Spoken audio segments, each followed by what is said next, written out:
Oh, it's Durin!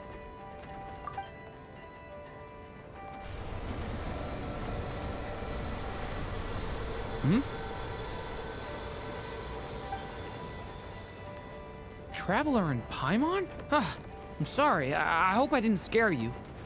Oh, no, you didn't scare us. Just gave us a little surprise. Looks like you've gotten even more powerful now. I don't know. It just feels like it's gotten harder to control. I didn't mean to strike so hard. I'm so relieved you didn't get hurt. It's all good. We've had worse. No, don't worry about that. It's been very stable ever since I got this body. Albedo made sure of that. What you saw just now is something that only started happening recently. Maybe I'm still acclimating or something. I'm sure it'll clear up over time. Anyway, what brings you here? Did you need something? Well... The day that the writer and the watcher crossed paths was the day that the magic known as storytelling was born. So, she asked us to come. Miss Alice? Oh, you too? I guess I really do need to work on my impression. Well, never mind that. It's been too long, Mini Durin. And please, that's Aunt Alice to you. I have brought you and the Traveler together here for a very important purpose. It has to do with your mom. My mom? Indeed, fairy tale author extraordinaire, Anya Marie Andersdaughter. See, I knew this would be right up your alley. Now then, if you'll open the book, I will begin narrating.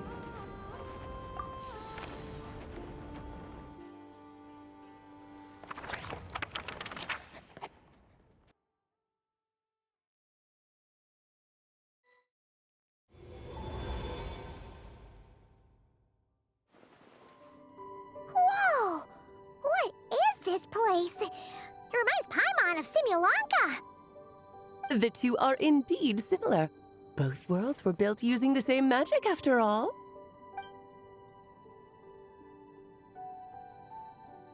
Aha! So it is Alice! Hello, Aunt Alice? Oh, no need to be shy. Just think of me as one of your mother's dearest friends. You keep talking about stories and magic. What's this all about? Simulanka 2.0 or something? Certainly not. Simulanka was a peerless masterpiece. Without the original author, it would be impossible to create a sequel, even for me. But you are right about one thing. Just like last time, I want to show you a work of magic that has to do with storytelling. What's this? This is your mother's dying wish. My mother's dying wish was a book? Let me answer that with a question. What do you suppose would be a writer's greatest regret? Have you ever read a book called The Little Witch and the Undying Fire? Oh, that's because it was the work of more than one person. It began as a little game at our tea parties. Each of us took turns writing the next part of the story. I wrote the first volume, then the other mages took their turns. Em was tasked with writing the final volume and tying everything up. But by the time everyone had finished writing their parts, Em had passed away. Oh, it was a terrible shame. A true tragedy. And that is the answer to my question. A writer's greatest regret is to leave a story unfinished. But all is not lost. I couldn't stand the doom and gloom of it all, so I went ahead and wrote an ending myself on her behalf. Then what's this book? This is the answer your mother gave to the same question. In her eyes, This was her greatest regret. She made me promise that I would bring it to you because she believed the only person who could resolve this regret is you. So, my mother's greatest regret is another unfinished story? You could say that. And I guess resolving the regret means finishing the story? That's one way to put it. Oh, is a straight answer too much to ask for? Her answer was quite the opposite of what I'd expected. But oh, how touching it was. I'd love to tell you what she said, I really would. But that would spoil the plot, and we can't have that. Spoilers ruin everything. Oh. Just think of this task as giving a story a much-needed ending. All I ask is that you do your best. I understand. But I only just started learning human script, and I don't have any writing experience at all. Relax. Why else do you think your dear aunt went and found you two such wonderful helpers? With their experience, you'll have so many story ideas you won't know what to do with them. So don't be shy to ask lots of questions. Yeah. If it's to help Durin fulfill his mother's dying wish, then we're in. Aunt Alice, could I ask, what kind of story was my mother hoping to write? I had a feeling this might come up, but that answer isn't mine to give. You'll have to find it yourself, here inside this book. Don't worry. We'll help you come up with loads of ideas. Yeah, let's find a nice spot where we can settle in and read through this thing. We could even get some snacks, too. Oh, the actual process might not be quite the walk in the park you're imagining, Paimon. Why's that? Because when Em created this book, she borrowed my magic. In other words, it's not a book you can just pick up and read. It's a magical book. Its chapters are scattered through memories of the past. Gather them all, and the book will show you its secrets. So, where are we supposed to find these memories? Em left a trail of clues for each unfinished chapter. Follow the hints, and you'll find them. Oh, and when it comes to adding to the story yourselves, you'll need to use this. And this is... This, my dear little Paimon, is the ink Em left behind. Infused with a little of my own magic, of course. If you're planning on writing something inside the book, you'll need it. It's extremely precious, so be sure to use it sparingly. This is all that's left. So, we need to search for the memories and keep an eye on how much ink we're using. It just had to be a wild goose chase, didn't it? Perhaps it's just another form of storytelling. Em was ever so creative when it came to things like that. Just think of it as a little challenge your mom left behind. Who knows? There could even be a mysterious prize at the end of it all. I don't care about that. This was my mother's dying wish. Whatever it takes, I'll find a way. Yep. With the two of us by your side, you'll be just fine. Okie dokie. That should be pretty much all you need to know. Oh, and once the story's complete, do let me have a little look-see, okay? I've read everything she ever wrote, so naturally, I can't miss this one. Yeah. Most of the time, you're pretty hard to pin down. Don't worry, I'll know when you're finished. Just wait for me to reach out. All right, off you go. I can't wait to hear how the story ends.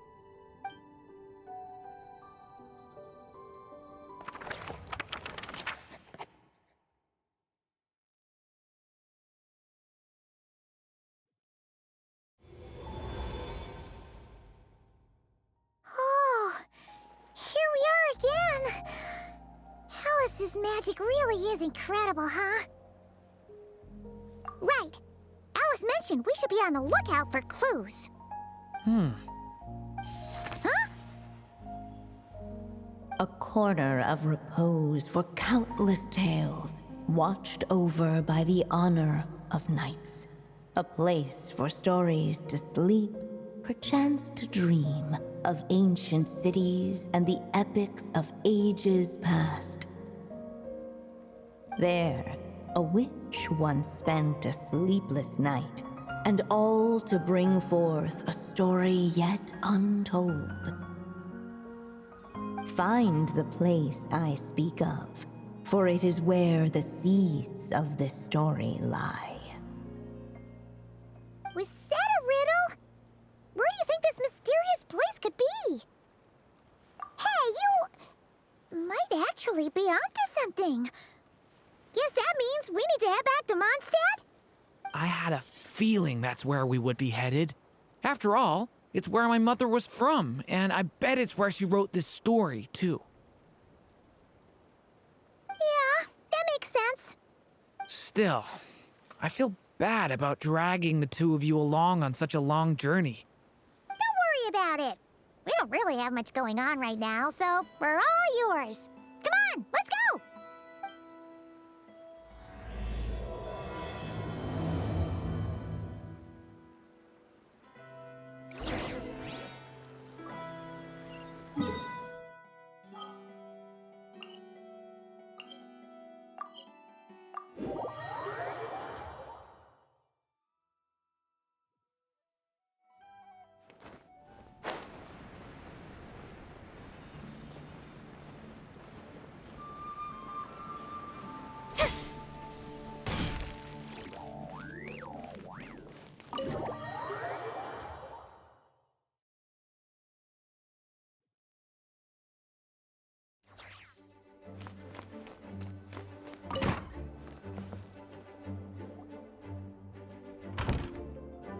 Back in the Mondstadt Library, huh? Talk about a trip down memory lane. So, we're supposed to find the seeds of the story, right? What do you think that means? Well, we're in a library, so it's gotta be books, right? But seriously, there's so many here. How are we supposed to know which ones we need? Making a racket in a library? You should know better than that. Lisa! Oh, sorry about that. Now, who do we have here? Ah, my golden-haired cutie. And my little horn cutie, too. Sorry, Miss Lisa. I know you taught me to be quiet in the library, but Paimon was just trying to help. Please don't be too hard on her. Well, it has been far too long since we saw each other, so I suppose I can let it slide just this once. Back when he first arrived here, poor Jean wasn't sure what to do with him, so I stepped in to lend a hand. I figured if I can handle a boy raised by wolves, then teaching one who's part dragon should be a walk in the park. Nice! Sounds like Durin was welcomed with open arms. Why, of course. Now, let's save the reminiscing for another time. I'm sure you're here for a reason. Did you need to borrow some books? It's kind of hard to explain. Maybe you could take a look at this. Oh?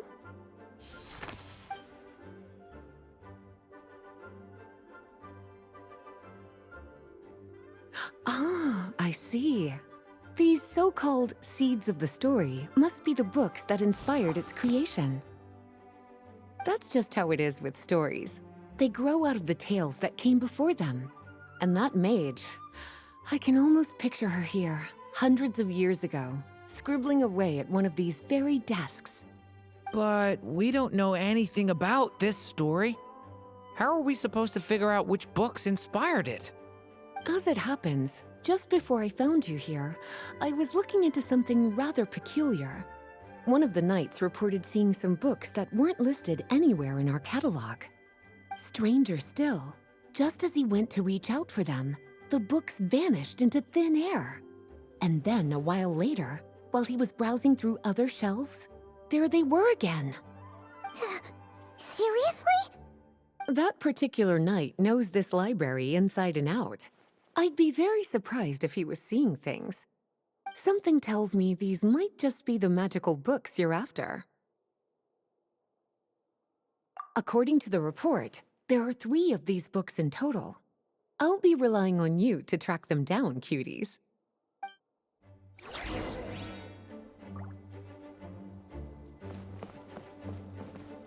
Kinda looks like a poetry collection. But why is part of the title missing? Let's see what Lisa makes of it.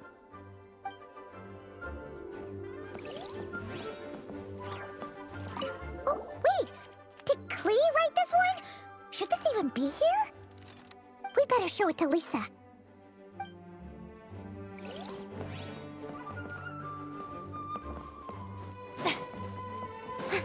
Please be quiet within the premises and refrain from making Second strongest spell in existence. Do not show Klee. Wait, there's actually a book like that right here in the Mondstadt library? That title's just gonna make people even more curious.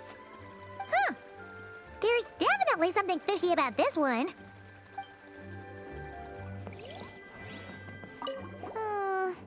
Let's hang on to this one for now. Could be one of the ones we're looking for. It's one of M's, after all.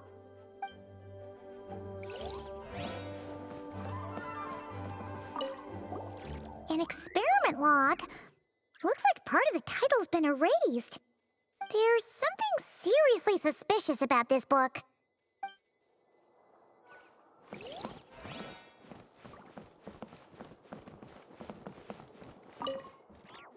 Well, did you manage to find them?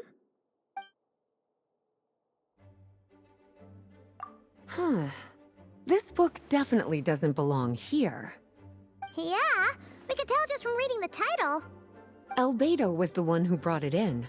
He suggested I place it on the restricted list and keep it sealed away. Why? He said it's full of forbidden alchemical formulas, some of which could even result in the creation of dangerous monsters. Apparently, the danger it posed was so great, he didn't even feel like it was safe to carry around or keep it in his workshop. Really? Definitely sounds like it shouldn't be here then. Still, if that maid read this book too, it must have been written a lot earlier than I'd imagined. Well, did you manage to find them?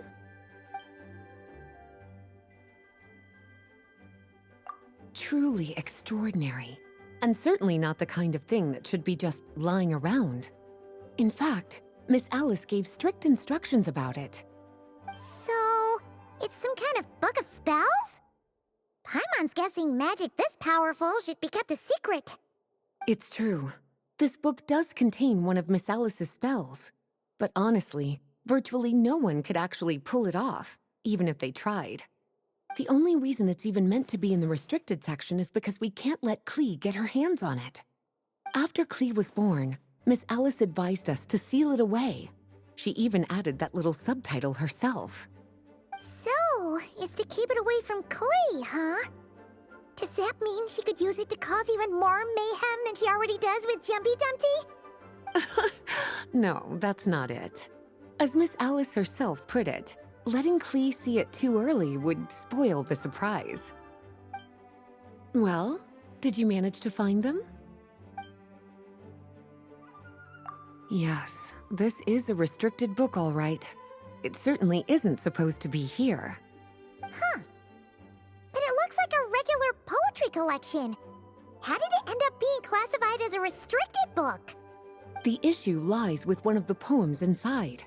You've heard of the great battle that took place on Dragonspine, yes? 500 years ago, during the cataclysm in Conria, an evil dragon descended upon Mondstadt.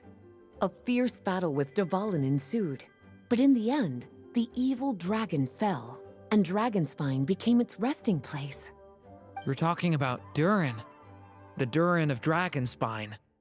Well, the poem in question turns the whole battle into a dance, with the evil dragon recast as an innocent child who came here in search of friends.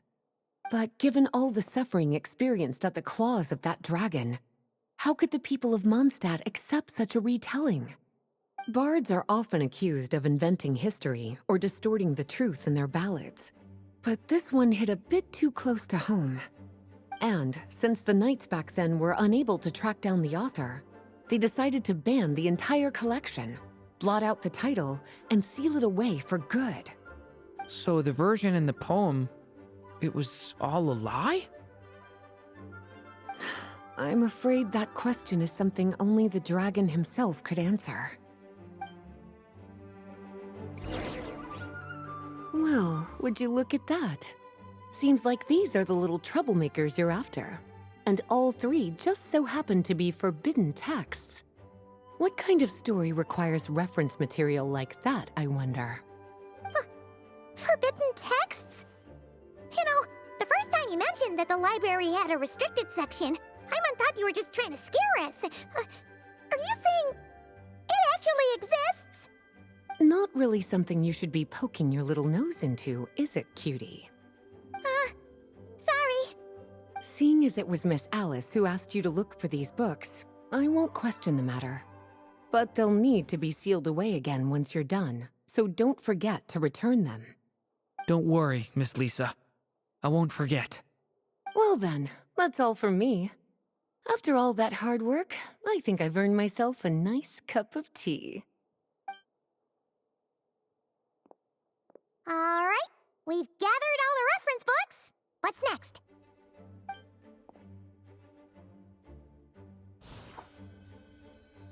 Wait, look!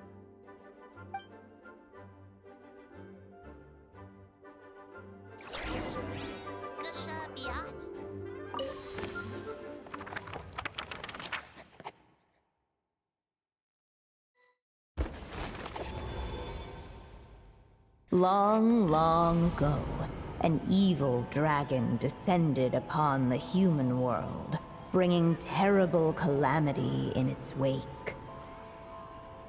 Bravely did the people resist, until at last, the dragon lay slain. Later, a witch with a love for stories came upon the tale of the evil dragon, and for reasons she could not explain, felt a pang of sorrow on its behalf. For she knew, despite its body being born of wicked alchemy, all along, the dragon's soul was that of an innocent child. Right up to the moment of its death, it had no choice in becoming a vessel of calamity, nor could it fathom the cruel fate that lay before it. Though the witch had a love of stories, she was not pleased with how this one ended. No, that won't do, she thought. I'll write you a better ending instead. And so she set off to do just that, borrowing a little magic from her friend. With it, she wove a dragon's egg, resolving to rear a dragon child of her own. Yet long in thought she lingered, wondering what kind of world her little dragon ought to behold upon waking.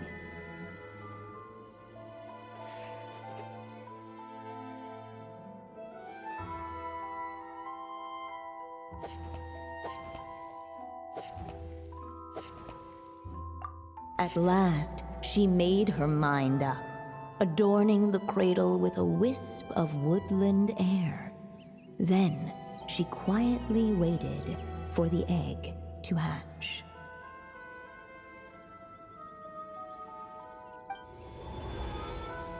Whoa! We're actually inside the story! This must be Aunt Alice's magic. Yeah. A story about me? Why don't we just see where the story takes us? All we know is the beginning at this point. Okay. And now a golden-haired traveler, a silvery sprite, and a dragon-born youth step onto the stage. What new chapter will their arrival bring? Whoa! That came out of nowhere! Was that the same voice we heard just now? Yeah. But Why does it sound so familiar? I've missed this. It's just like the stories my mother used to tell me. You mean... Em? She used to tell you stories? Yeah, she loved it. Back when she was still alive. Sorry, we should focus on what we're here to do. So, now that we're in the story, what's next? The dragon youth wondered aloud.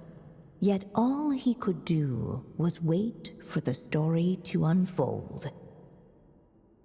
Of course, there's something to be said for helping it along.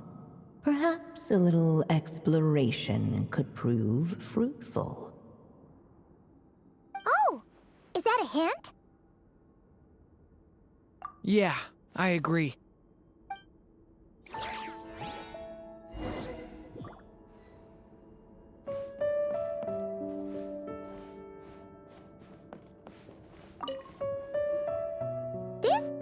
Doll is meant to be the witch in the story, right?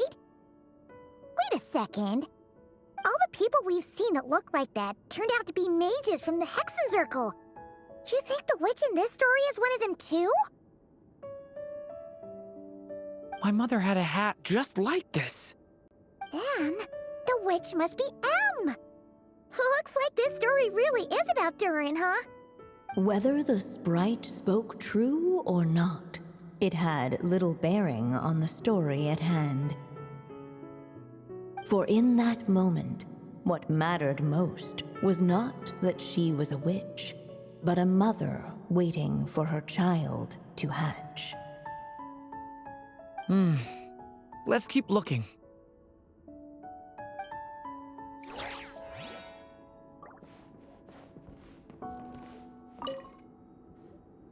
Look at all these books. Guessing the witch did a lot of reading while she was waiting for the egg to hatch. It just so happened a dragon egg wasn't the only thing she was incubating here. Where else might a story be born, if not among books? Oh!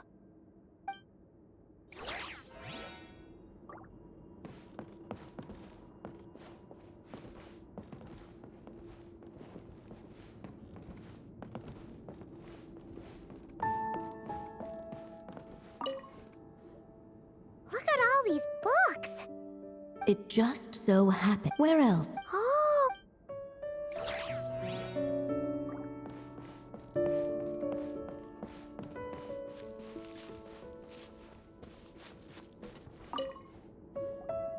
This must be the dragon egg, right? Looks like it's gonna hatch any moment now. So we've got a dragon egg about to hatch, a witch who loves stories, and that evil dragon we heard about at the beginning. Yep, it all adds up. This is my story, isn't it? Okay, so how are we supposed to help the story along? It feels like all we can do right now is wait. Apparently, it hadn't dawned on the group to look for a way to help the egg hatch faster. Oh, right! We're at the point in the story where we're waiting for the baby dragon to hatch, so that has to happen before the story can continue. With the flames at his command, perhaps the dragon youth might be able to provide the egg with sufficient warmth. What? You want us to roast the dragon egg? The silvery sprite's surprise betrayed her lack of reading. For in countless tales it is told that only by fire's embrace will a dragon's egg hatch swiftly. Huh, you kinda have a point there. Okay, I'll see what I can do.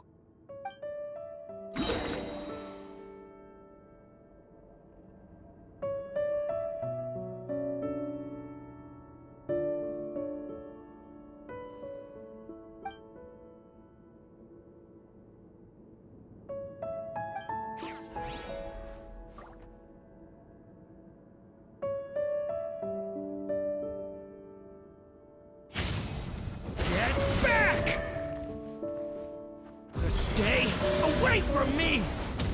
Clearly, both the golden-haired traveler and the dragon youth were eagerly awaiting the little dragon's birth, though perhaps their longing burned a little too brightly. Still, such fiery anticipation might itself become a blessing.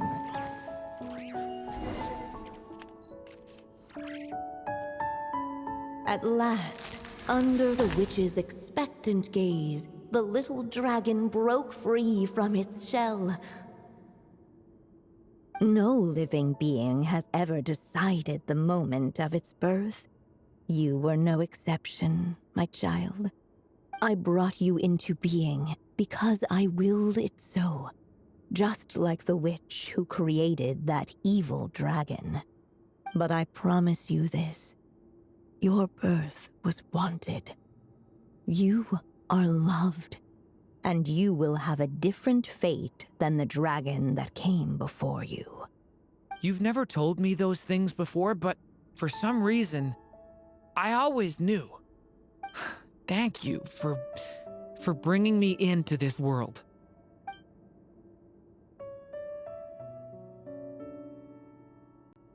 The waiting witch did not feel lonely, for she had 3 visitors by her side. Together, they beheld the hatchling's first breath of life. Holding her dragon child close, the witch promised him a life unlike that of the evil dragon. And so, nestled in his mother's warm embrace, did the little dragon's story begin.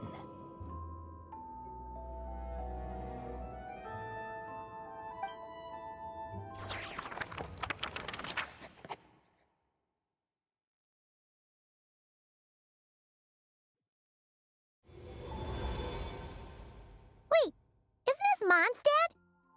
Looks like we're back in the real world. Looks like there's more written on the page now and less ink left than before. So, does that mean we've completed this chapter? Yeah, but why does M seem to think that the story isn't finished yet? Durin broke free from the curse, came into this world with a new body, and even made a bunch of new friends. That already sounds like a happy ending to Paimon. True. Everything's always so mysterious with these mages. Guess all we can do is wait for more clues. Huh.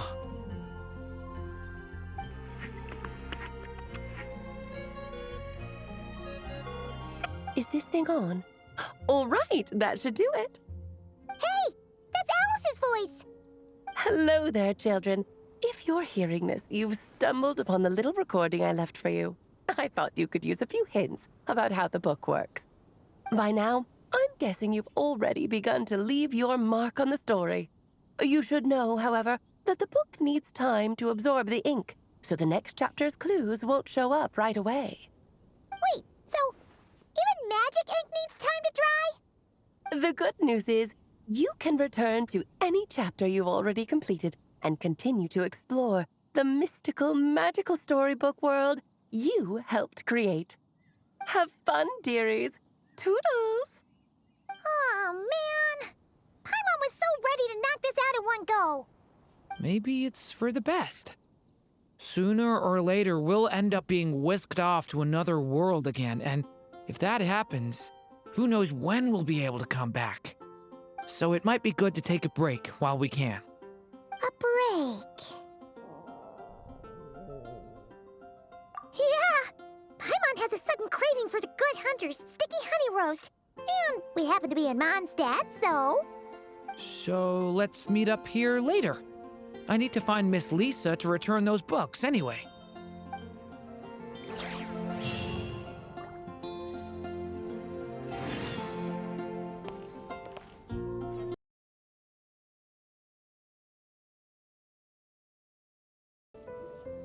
Hey, Durin! Any more clues for us? We're all set for the next chapter. Yeah, I was just about to come find you. Let's see what it says. Now sprout to life the story's seeds, stirred by wind-borne melodies. Then on that breeze the music leaves, fading into distant memories. Seek the place where wind and tale entwine, and once there, make 3 riddles into verse, and 3 melodies into song. For in poetry and song will this story start to blossom. Uh... Come on! Another riddle? All that talk about wind and melodies? What do you think the answer could be? Oh! Care to elaborate? Wind? Music? Poetry? Tone-deaf bards gotta know the answer. You mean Lord Barbados? Albedo introduced us when I first arrived in Mondstadt. I mean, someone like me was bound to catch his eye sooner or later. It's better that it's out in the open anyway. Now, how should we track him down?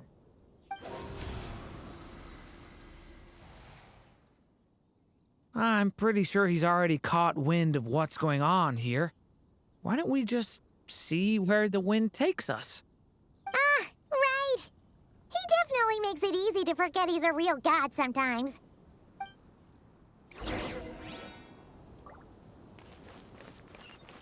I'm gonna sing it one more time.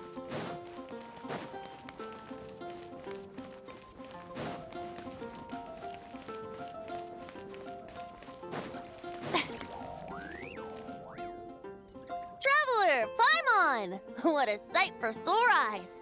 Ah, and the little dragon from the fairy tale world. I heard your voices calling out to me on the wind. Something about needing help with a riddle?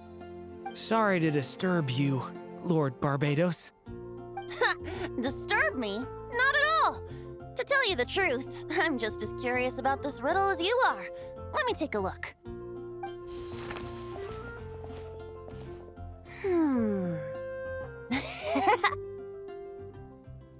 What is it? Did you figure out the answer? 3 riddles and 3 melodies. That sure takes me back. The answer you seek lies hidden in memory. Looks like running to Tone-Deaf Bard was the right call after all. Long ago, those mages came to Mondstadt, seeking to test their strength against mine. But I replied, let us make music, not war, and resolve our conflicts through song. So I strummed my lyre and sang them this verse. O wind, welcome now, my guests. Pass through verdant leaves unseen, where shape your formless self may take, and offer up a graceful scene, a fleeting gift for welcome's sake. Leap at the edge of a sea of clouds, where land meets sky and sky meets ground. There frighten off the noisy crowds and bring my guests a calm profound. Fly beneath the stars up high, where mortal noise is swept aside, that my dear guests with starry eyes may share the dreams they hold inside. Now go to where I vowed to keep a quiet spot for them to sleep. No clash, no contest bars the way, just tea and mirth to fill the day. There you have it, the 3 melodies. As for the answers to those 3 riddles, I trust you can guess them by now. The woods, the edge of a cliff, and the sky? Correct! Funnily enough, your mother was also the first to solve it, all that time ago.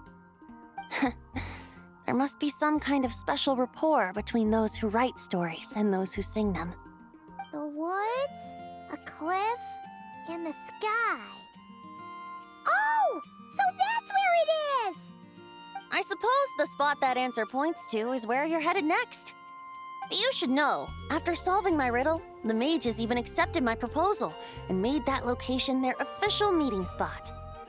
And going by what your book is suggesting, once you found it, you might want to try playing the melody I just shared with you. Guess you can be pretty reliable when it counts, huh, great animal Archon? Thanks for the help, Lord Barbados. Still got questions for me, huh? Yeah, you must have read countless tales in your time, being a wandering bard and all. In your experience, why might an author consider a story unfinished? Unfinished? Well, I guess if there's something left to accomplish in the story, or, oh! If the last line goes, "To be continued." Huh? Wow, your helpfulness lasted for like 1 second. In all seriousness, I would think the answer to that question lies in your mother's story itself. It's not my place to pry any further. All right then, we should get going.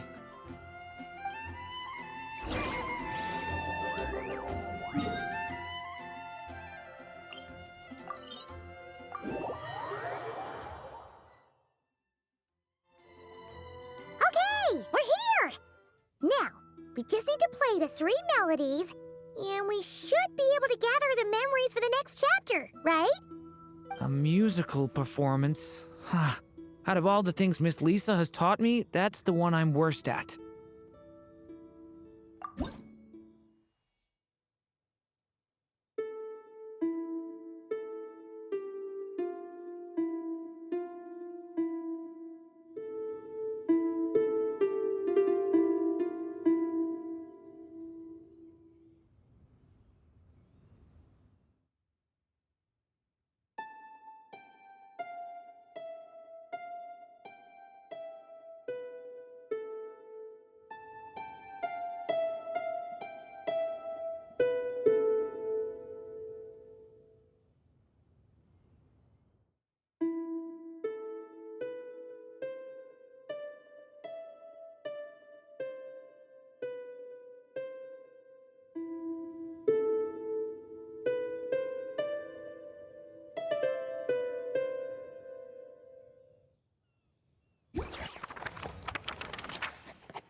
Even a war that shook the world could not halt the witches' gatherings.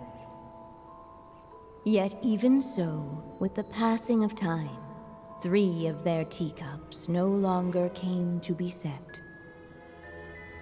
The witches did not linger long in sorrow, for the story witch had brought glad tidings of her own.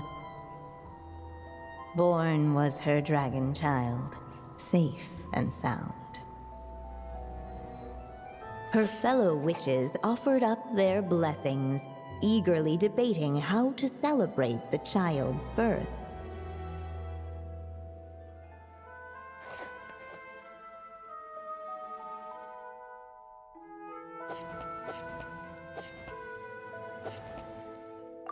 In the end, they settled on the sweetest candy they could find. After all, what could be sweeter than the arrival of new life? And so, the witches' gathering turned into a birthday celebration.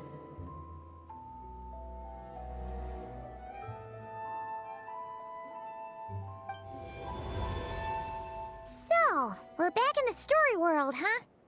As if from nowhere, new guests appeared at the witches' table. Perhaps they too had come to celebrate the dragon child's birthday. Yet while everyone else was busy thinking about what kind of gift to offer, these 3 seemed to have come empty-handed. Hardly the recipe for a warm welcome to a birthday party, now is it? A gift? Hey, what's this all about? We only just found out this was a party. While the guests voiced their complaints and grievances, perhaps they should have been wondering what kind of gift to give instead. So, we need to bring a gift to advance the story? Ugh! But where are we supposed to get something like that? Perhaps it would be a good idea to have a look around. Why didn't you just say so?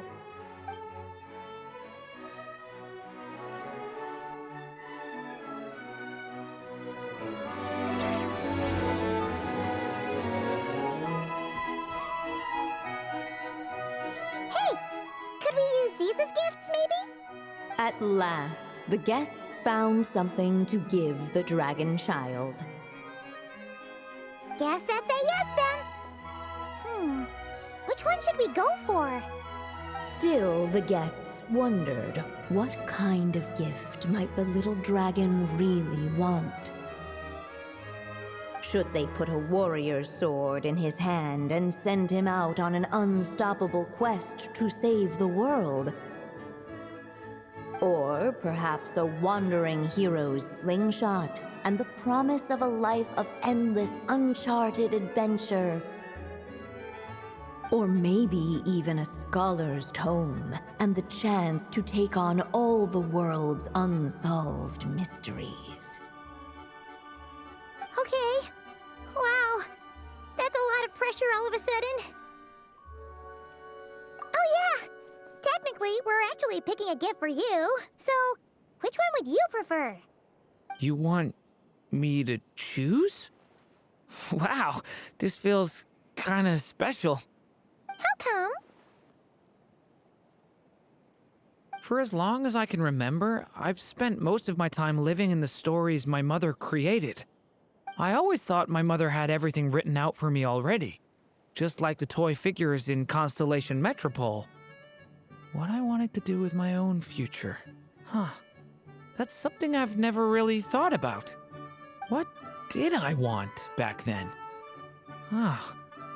This is the first time I've ever asked myself that question. Sounds like this is the perfect opportunity to answer it then. It's been a while since you left Simulanka, and after everything that's happened, it might be about time to start thinking about your future. Then let me give it some thought.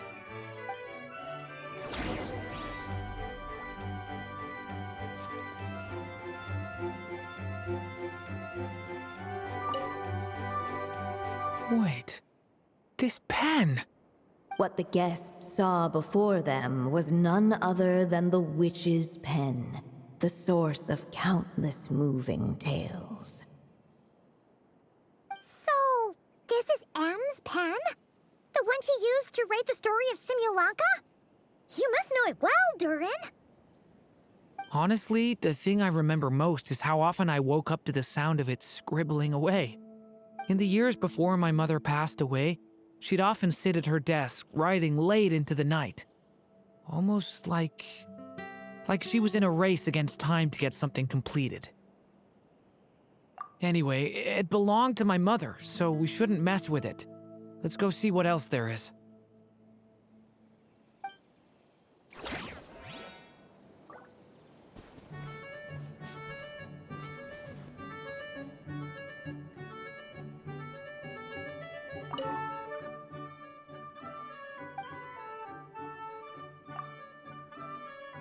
In the end, the guests settled on the warrior's sword.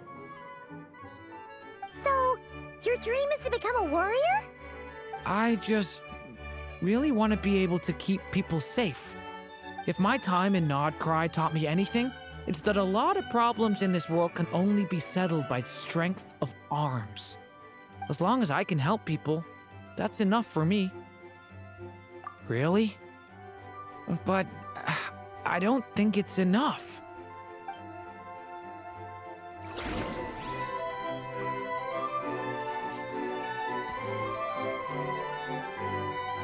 Alright, they should let us in now that we've got a gift, right? Hello there. Brought a gift this time. The newly arrived guest presented his gift, wishing the little dragon a future as an indomitable warrior. Accepting the guest's blessing, the Story Witch invited him and his friends to take their place around the table. Finally, she could introduce them all to her dragon child, telling all in attendance about the moment of his hatching, and of course, the name he'd been given. It was then that the Seer Witch, diviner of the stars, withdrew her gaze from the heavens and turned a sorrowful glance upon the little dragon. You gave him the same name as that evil dragon? That's right. But the life I intend for him shall be very different. What folly to love so blindly. For as you must know, a name is the mirror of destiny itself. He who bears an evil dragon's name must also inherit the fate of its previous owner. His fate has been foretold. Then I'll rewrite it. The witches at the table fell silent, for they knew the Seer Witch's words had never once proven wrong. Yet, just as clearly, they recognized the Story Witch's resolve, for there is scarce a force in this world more fearsome than a mother's love. At last, the Merry Witch stepped forward, dispelling the uneasy silence. So be it. Then we'll all lend a hand. Together, we shall rewrite this child's fate. You mean to defy one of the fundamental rules of this world? I refuse to be shackled by such rules. Besides, this is a witches' gathering, is it not?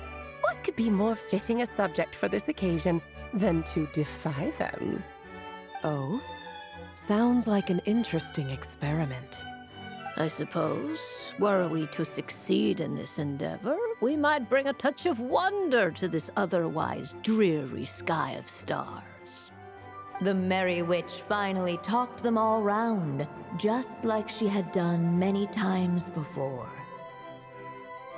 Warm and strong as the sun she was, so much so, in fact, that those who her light shined down upon had no choice but to bask in it. And so the witches readied their gifts, 3 marvels of the cosmos. For this child, I shall decipher the ravings of the heavens and lay bare before him the trickery of fate. For this child, I shall leave a formula powerful enough to unravel the very origins of this world, that he may seek another solution for the conundrum of his life. For this child, I shall call upon wondrous magic to make possible his impossible wish. All the Story Witch had was the pen in her hand, yet with the love that flowed from it, she resolved to bring forth a marvel of her own. For this child, I shall leave behind the last story I will ever write, and with it, a path to an ending yet untold. With the witch's blessings given and received, the little dragon's fate at last began to turn. In the midst of the dragon child's birthday celebration, the Seer Witch proclaimed her prophecy. The child had been given the evil dragon's name, and with it, the burden of its fate. But hearing this, the Story Witch vowed to rewrite it all, for such was her love and resolve. And so the other witches offered their gifts in turn, marvels as rare as any in the cosmos. Together, they sought to test one of the fundamental laws of this world, in part to support a mother's love, and in part to sate their own curiosity. Oh, and I almost forgot. Our new guests came bearing blessings of their own. Who knows? Perhaps this extra bit of courage might be all the little dragon needs to change his fate.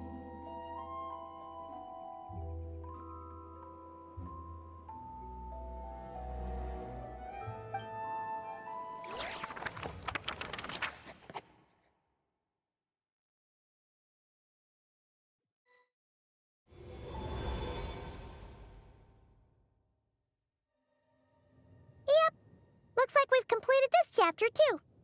Those witches in the story were the mages of the Hexen Circle, right? They sure seem to care a lot about you, Durin. But, Paimon kinda had trouble following their conversation. Just a bunch of mystery, as usual. The evil dragon's fate. Oh, is that what you're worried about? But didn't we already take care of that? Ah, the mages must have had a hand in that, too. Also, I was just thinking, which part of the story are we even meant to be completing? Oh,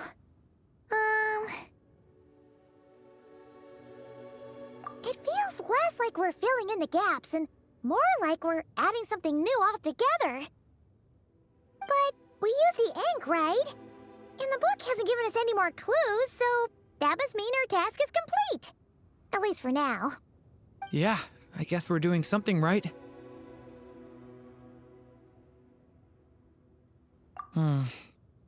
Maybe I'm overthinking things. It's just, this is my mother's final wish, so I don't want to mess it up. Anyway, thanks for all your help. I'll let you know as soon as the book reveals a hint about the next chapter. Okay then. See you in the next chapter.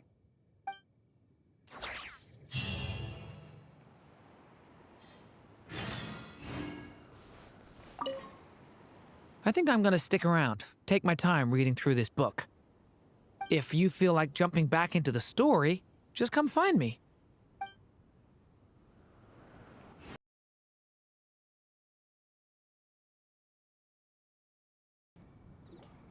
Some say the god of fate calls the outcome of every dice roll before it's even made. And that's why the secret to winning a lot of games is having that god on your side. Your luck is amazing, Kaya. Your turn. Give it another shot. Fear not, O Crimson Dragonborn, for I, the Princess of Ertelong, have bestowed upon you the benediction of the midnight hour, and with it you shall surely smite this usurper. Mein Fräulein means to say she's rooting for you in secret. Oh, and that you must, at all cost, defeat the one who snatched her limited edition card back.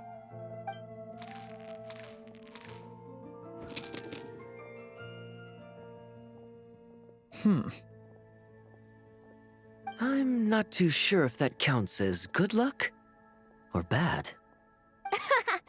Tis not but the perfidious machinations of fate. Hey, everyone! Miss Honorary Knight and Paimon, you're back! It's good to see you, Honorary Knight. Mein Fräulein is quite invested in the outcome of this match, so please, allow me to extend greetings on her behalf. Of course. But if you're out playing cards, how come you're not over at the Cat's Tail? There's something about our horned friend over there that seems to frighten off little animals. Could be because he used to be a dragon. Normally, the animals just steer clear of him, but in the close confines of the Cat's Tail, let's just say, the feline residents probably consider it their turf. And we all know how dangerous a cornered cat can be. I just wanted to borrow one of their nests for a nap. One of their nests? Wait, you mean a cat sofa? Yeah, it's more comfortable for me. I can stretch out just the way I like. But it turns out the Black Cat and his minions are quite territorial. Luckily, Miss Diona helped smooth things over, and they finally agreed to let me use one. but, I only get to use it after dark. Oh, Diona stepped in! You know, underneath it all, she really does like helping people.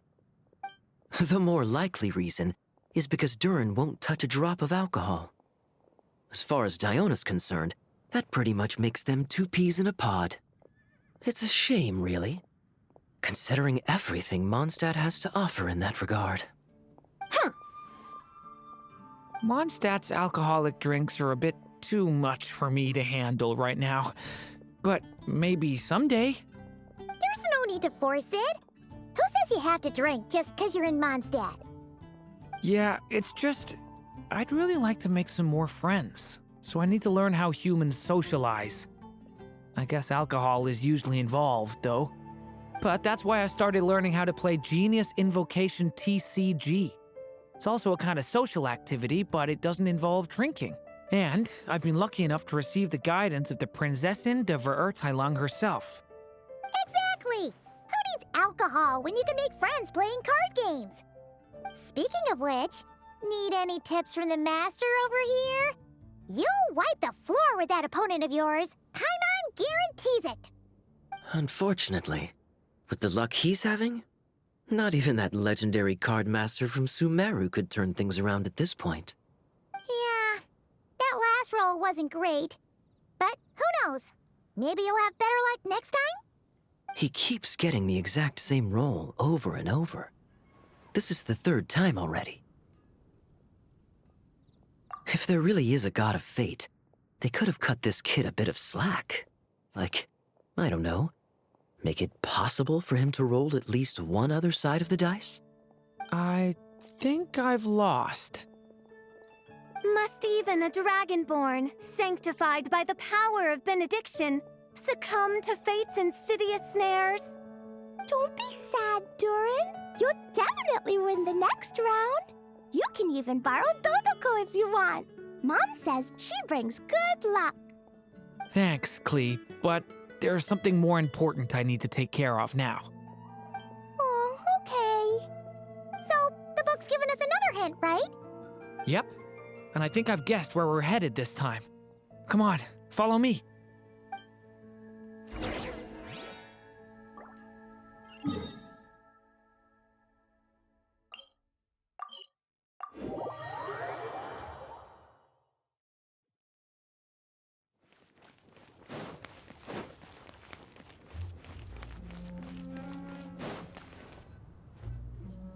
In what sort of castle might a storybook dragon dwell? The witch turned to a mighty dragon born upon the wind to seek her answer. From afar, she beheld a solitary castle, standing lonely beneath its wings, and wrote it into words. Its walls kept out the wind and rain, yet also cast a solemn shadow. Enveloped by their shade, the story's boughs were lulled into a torpid slumber and reached no further skyward. So that's the clue. I think we're meant to find a place where dragons live, and this time, in the real world. I asked around, and it just so happens that there's a place like that in Mondstadt. Yep, that checks out. I've heard that the dragon here is called Dvalin, and that he's a magnificent creature. I hope I get the chance to meet him. Wait a second. Do you think having the two of them meet is the best idea? You know, considering everything that happened in the past? How would we even explain everything to him? Well, if we do run into Dvalin, it should turn out okay with us there at least. Is something wrong? Nope. Let's go!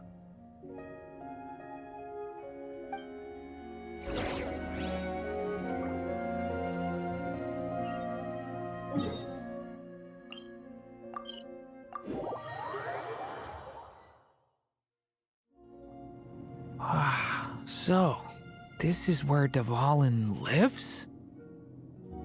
Yeah, right into the middle of a raging storm. If you're afraid of getting blown away, Paimon, you can always hang onto my sleeve. This isn't Paimon's first rodeo. Come on, let's get going.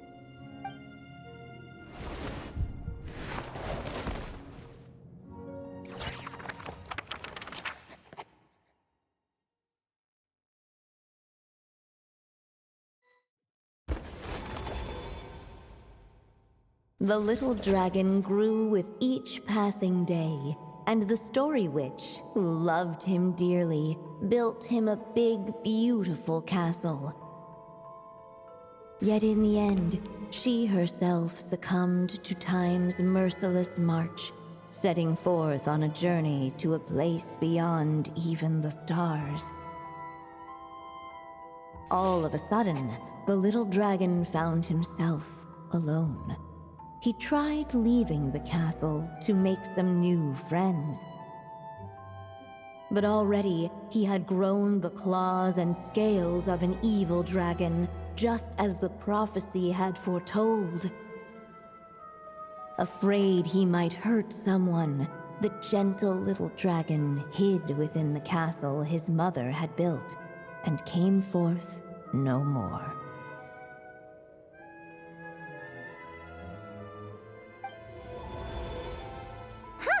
Looks like we're back in the story world.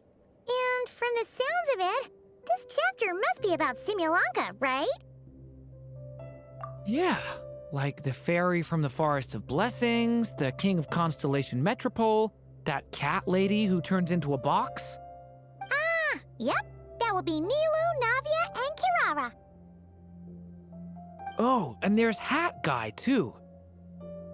Only lately, whenever I see Hat Guy, I get this strange feeling. What kind of feeling? It's like there's something on his mind. He hasn't told me what it is, but I can sense it all the same. Well, he's always been kind of broody. I guess I should focus on fulfilling my mother's final wish for now, though. Yeah, we should get started on this chapter. So, let's track you down and free you from fate's curse once again. That day, a small band of adventurers suddenly arrived beneath the castle walls. They promised to help the little dragon cast off the curse of fate. Yet as they stood beneath the castle walls, it appeared they had no idea how to even begin. Hey, instead of making fun of us, how about giving us a hint? The little dragon had shut himself inside the tall tower at the castle's center. Anyone who wished to reach him must traverse the barriers that wall off his heart, for there is no other way. Looks like we're in for another long one. Let me try something. Ooh, do you have an idea? If that little dragon in the tower used to be me, then surely I'd know how he shuts people out better than anyone. Come on, follow me.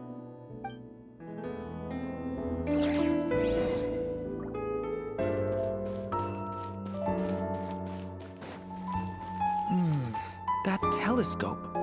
I've seen magical tools like that before. It should come in handy.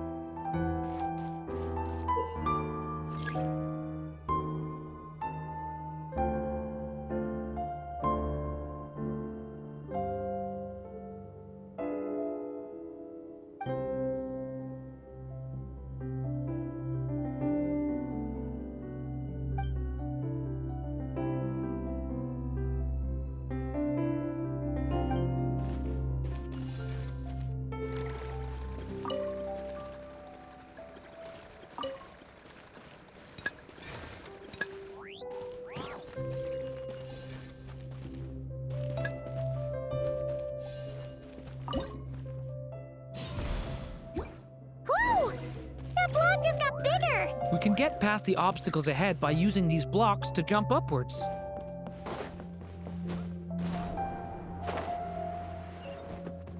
Watch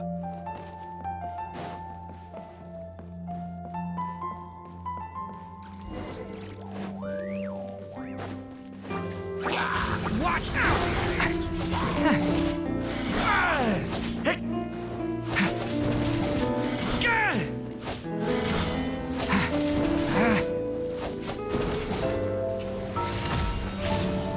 Get back!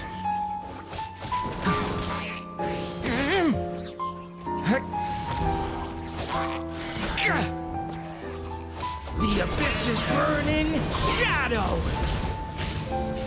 Thunder!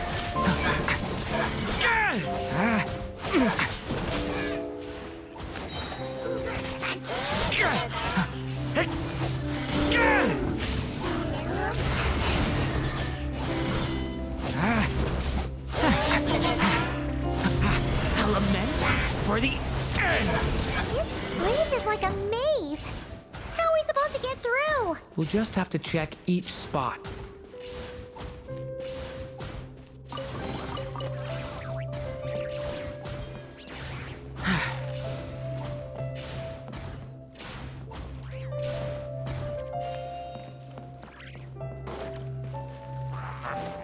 Devouring claw!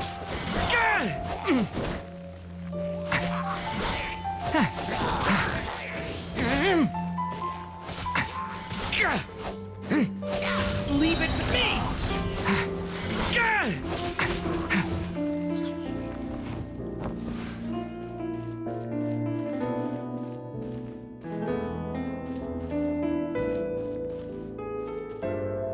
We should be able to use this block somewhere.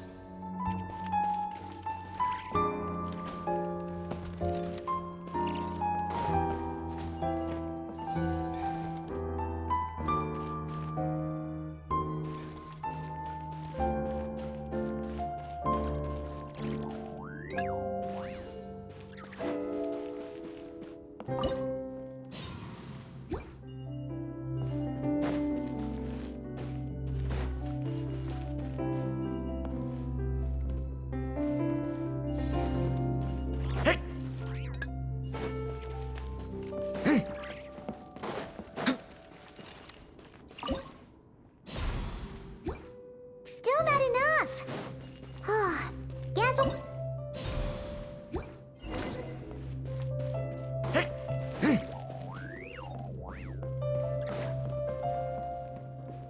Look! Seems like someone's stuck down there. Should they continue towards the tower or plunge into the shadows to rescue those in need? A difficult dilemma indeed. The path to the tower is up ahead. It's so dark here. Hey, there's a fire over there. Let's go check it out. Wait, is that? A little pixie that can fly. Are you here to help the dragon break his curse too? Oh, what's this? More brave adventurers bold enough to set foot in this castle? Come, join the ranks of your liege's guard. Nilu and Navia! Nilu? No. I'm a flying squirrel fairy. And I'm a giraffe king. Not this Navia you speak of. That's right. Oh, and don't forget Catbox Lady. Are you friend or foe? Friend! Definitely friend! Miss, Catbox Lady? Yeah, Sri Lanka is a big part of Durin's story. So, guess it's no surprise the people we were with there would make an appearance. Okay, I think I get it now. Flying Squirrel Fairy, Giraffe King, Catbox Lady, please follow me. The shadows cast from the high walls of the tower were manifestations of the dragon's loneliness, barring the path of any visitor who wished to be his friend. The group of brave creatures sought to aid the little dragon in lifting his curse, yet without light to lead the way, the group was trapped, waiting on a miracle. These shadows are blocking our path. It seems like the little dragon is afraid to meet us. If only we had more firelight. But you three don't seem to fear these shadows. Why? Because I carry more than enough firelight for all of us. Besides, even though we're here to complete the story, who says it can't look a little different this time? Before I met you all, I was so sure I'd never make a single friend. I pushed away anyone who tried to get close, until some kind of miracle brought you to me. This time, allow me to return the favor. I'm not sure I followed all that, but you want to help the little dragon break his curse too, right? Yes, so please, come with me.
Story Dragon, just calm down. Stay back. I don't want to hurt you. Loneliness and fear had built a cage around his heart, shutting out all who would look upon him. And thus, all the adventurers could see was his shadow. Don't worry, we can help you. Don't come any closer. And that was the last the little dragon spoke. Oh, how are we supposed to persuade him if he won't even talk to us? If you can still hear me, please listen to what I have to say. Your claws and scales aren't some kind of inescapable curse, you know? You'll overcome it one day and make lots of new friends. I'm sure you think I'm lying. After all, no matter how many times you've tried to break it, nothing's ever worked. But this time is different. I brought your friends here to see you. Oh, what did you say? Hi, little dragon. I'm the Flying Squirrel Fairy, and I'm here to help you lift your curse. Will you talk to me? And I'm the Giraffe King. Don't be afraid, little one. We're not afraid of you. I'm just a cat in a box, but I'd very much like to be your friend too. These are my friends? Yeah, they're your friends in the future you'd be trying to avoid. I can promise you that. They're reaching out, so you just have to ask yourself one question. Do you accept? After a long silence, heavy footsteps echoed from the tower's shadows, but still, the one who made them refused to step forward. Though the cage to his heart had been unlocked, the little dragon remained ashamed of his claws and scales. How can I face my friends like this? Don't worry, little dragon. We're gonna offer up our blessings and make a wish to the goddess of fate to release you from your curse.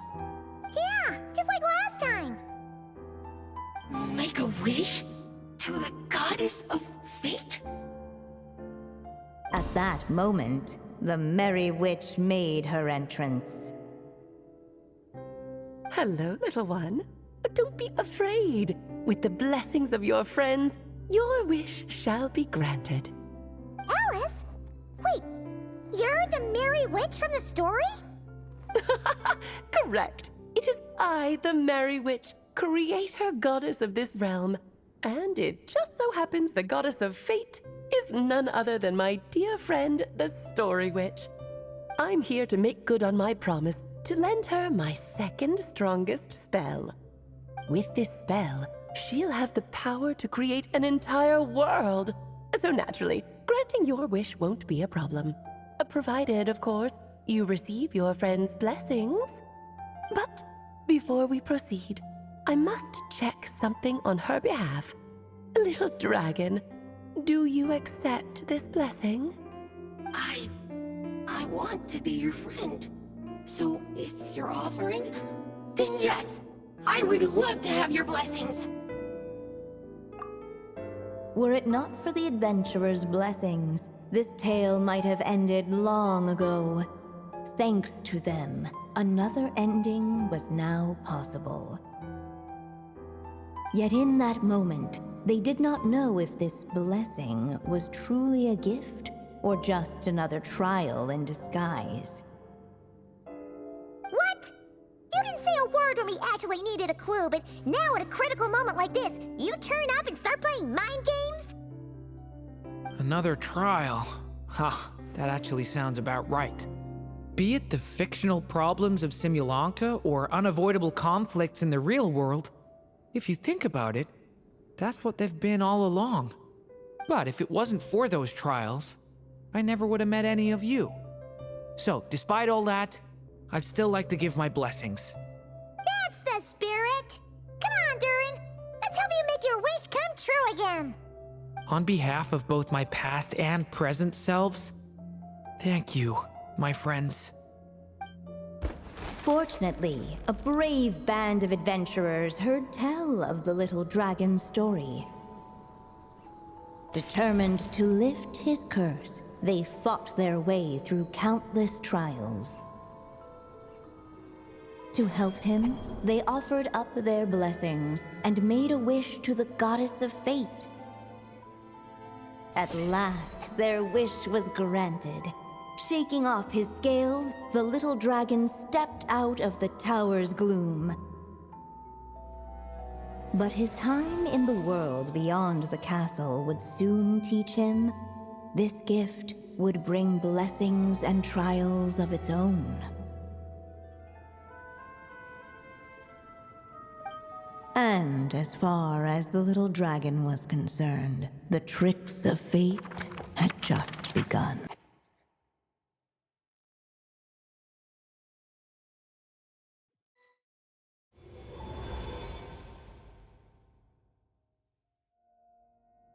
So, Durin's wish came true, just like it did before. If this story was written by my mother, then surely that was the last chapter we just completed. Oh yeah! So, in other words, we finished it! Looks like that's a wrap on Alice's task, and there's even some ink to spare. Guess we'll have to wait for her to make contact, like she said. So, my mother's final story has finally come to a close. Sounds like you're a little sad to see it end. Back when I was still living in Simulanka, I was always under the illusion that my mother had never truly left. Every day I spent immersed in that world. It felt like she was right there by my side, still reading me bedtime stories. But now... Durin. That's right! And you've got so many other friends waiting for you back in Mondstadt! Yeah. Speaking of which, after all that flying around, Paimon's starting to feel hungry again. So, why don't we head back to Mondstadt? Perfect excuse for a big meal with the rest of the gang. Now that you've fulfilled your mom's final wish, a little celebration seems in order, right? It's just a pity we never got to see that big, beautiful dragon. You were really looking forward to meeting him, huh? He might not be here all the time, but Paimon's sure you'll get a chance at some point. All right, no worries. Anyway, since this feast is to celebrate me fulfilling my mother's final wish, I guess it should be my little treat. Pretty sure that's how humans do it. right? Nuh-uh. This one's on the Traveler and Paimon. Celebrating each other's achievements is what friends are for. Honestly, when it comes to who treats who, human rules are so complicated. See? He wants to be friends with you too. But the moment hasn't come. At least, not yet. In any case, the story should have a better ending this time, don't you think?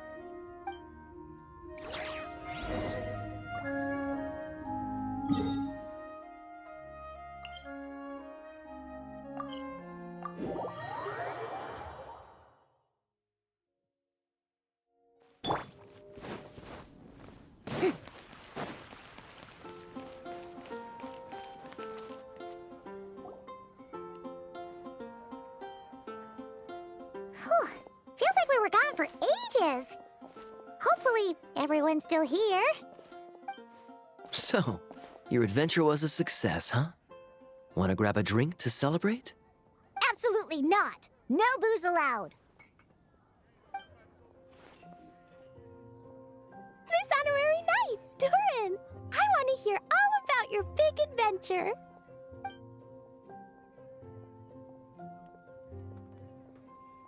We're gonna order a big meal for everybody first. We'll talk while we eat.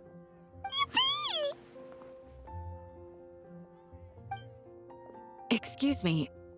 Did I hear you call him Durin just now? But wasn't Durin the evil dragon that fell on Dragonspine?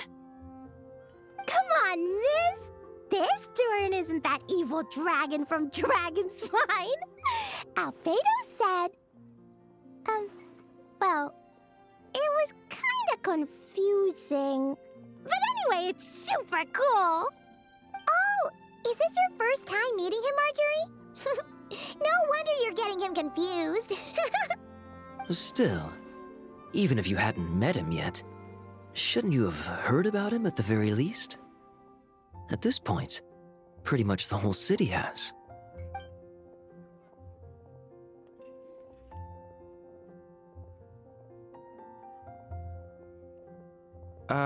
Why is everyone... So, what exactly is his connection with the evil dragon? Wait, but those horns on his head... Surely he's not a... Did everyone just forget about Durin? No, that can't be.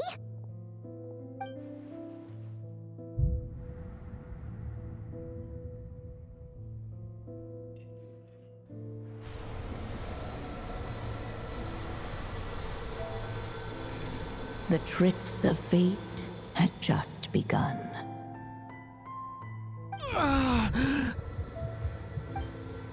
Watch out!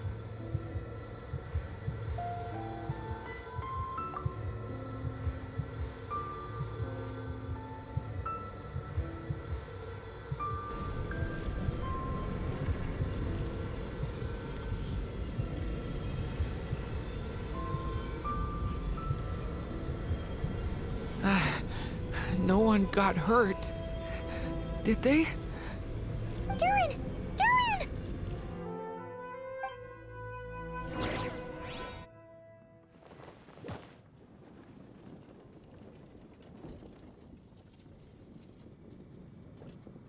I just had Barbara check him over. He's not badly hurt, but he seems to have burned through a lot of energy fending off some kind of dangerous power. He'll need some time to rest before he wakes up. So, can someone explain what's going on here? It seems like, aside from Durin's close acquaintances, the people of Mondstadt have forgotten everything about him. How could that even happen? Worse still, the abyssal power within him is showing signs of extreme instability. Could be a separate issue, though. I'm not sure. If the abyssal power inside him spirals out of control, Mondstadt will be in grave danger. I completely agree. All right then. As acting Grand Master, I'll send a letter requesting Albedo's immediate return. Until then, the Knights will watch over Durin. That's pretty much all we can do right now. Also, Allow me to look after this book for now. If you need to consult it, just drop by my office. Do you think the book might have something to do with what's happening? It's just weird that Alice still hasn't contacted us. Maybe we should head back inside the book and take another look.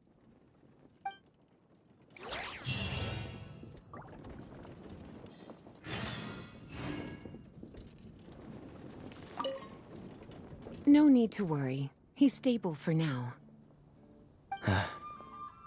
Klee was really looking forward to hanging out with Durin. We'd better not tell her what's happened to him just yet. I'll have the Knights notify you as soon as he wakes up.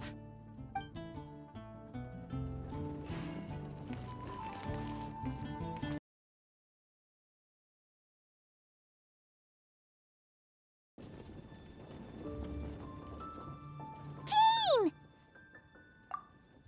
Hello, you two. I'm glad you got my letter. Durin's awake and waiting on the bench over there. I'm here if you need help. Just give me a shout. Don't worry about us. We'll be fine.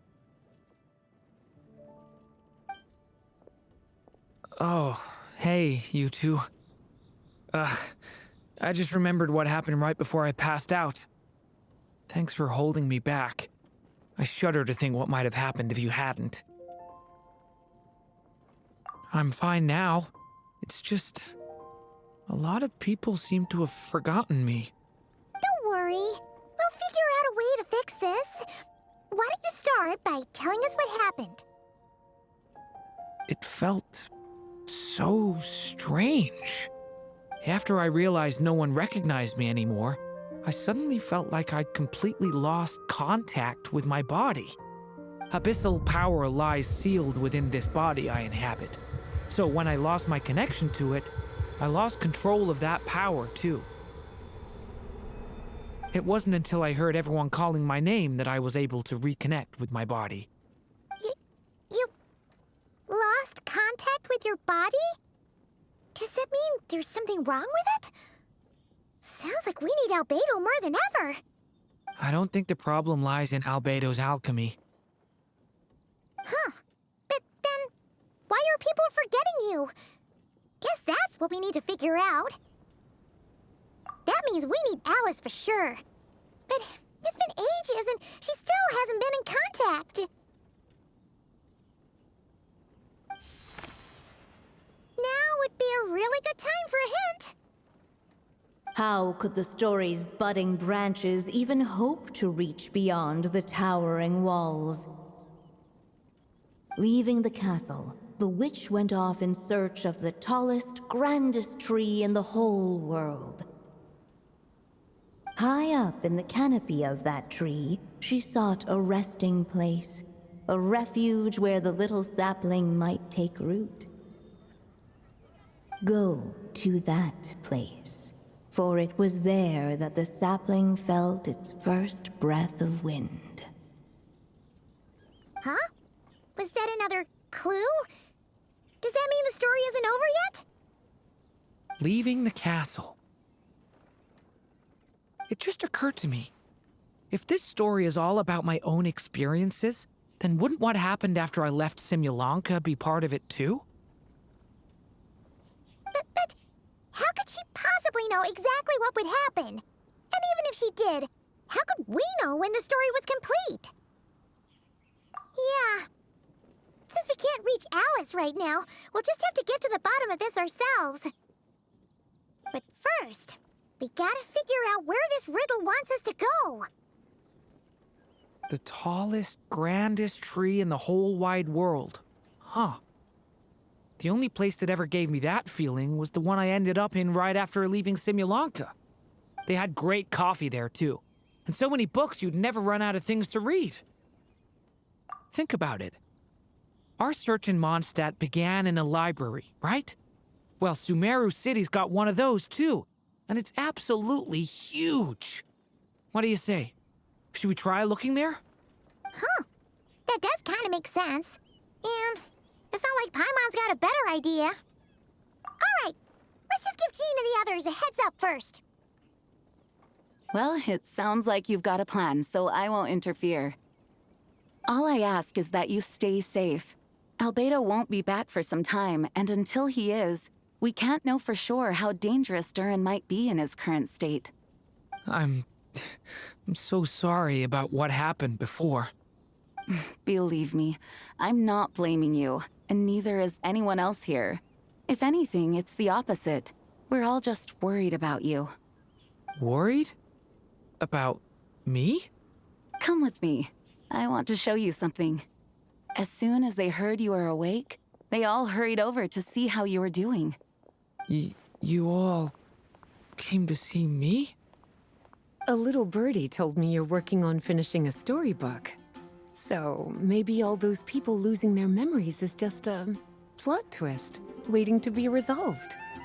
Miss Lisa, you always seem to know how to put my mind at ease.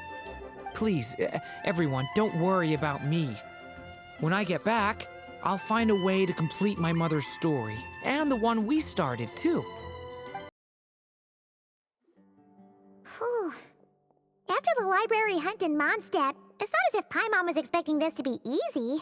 But this... yeah... this is something else. Where do we even begin? Even the clue this time seemed kind of cryptic. Yeah. Guess the best we can do is stay on the lookout for more weird things going on. Huh? Sorry, what was that? I'm here to return Volume 5. According to the catalog, Volume 5 of this series is not available for loan. I can't accept the return of a book that was never checked out in the first place. Let me put it this way. My copy is complete. Yours, on the other hand, is missing large amounts of content. So you should swap it for mine instead. Sir, you have to understand. Managing a library is a serious business, and we have protocols in place for this kind of thing. I can't just replace an important volume in our collection based on nothing more than your word. Hey! Look what the Wandering Tom dragged in! Oh, it's you. And, what is it you're doing here? I'm a traveling scholar, as you know. Isn't a library the most natural place for me to be? Well, the last time we saw you was all the way in Nodcry. Paimon just didn't expect to suddenly see you in Sumeru, that's all. There were some things I needed to come back and take care of. Some documents had gone missing, so I tracked them down, restored them to the original condition. And now, I'm here to return them. And considering what I'm planning to do next, it feels like a weight off my shoulders. What's going on with you, huh? You look like a kicked puppy. Hat guy. Ah, at least you haven't forgotten about me. What's that supposed to mean?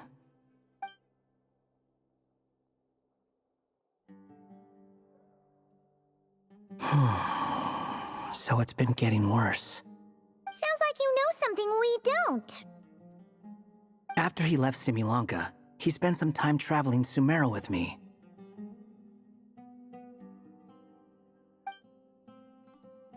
I was working on several texts at the time, and I stumbled upon something strange.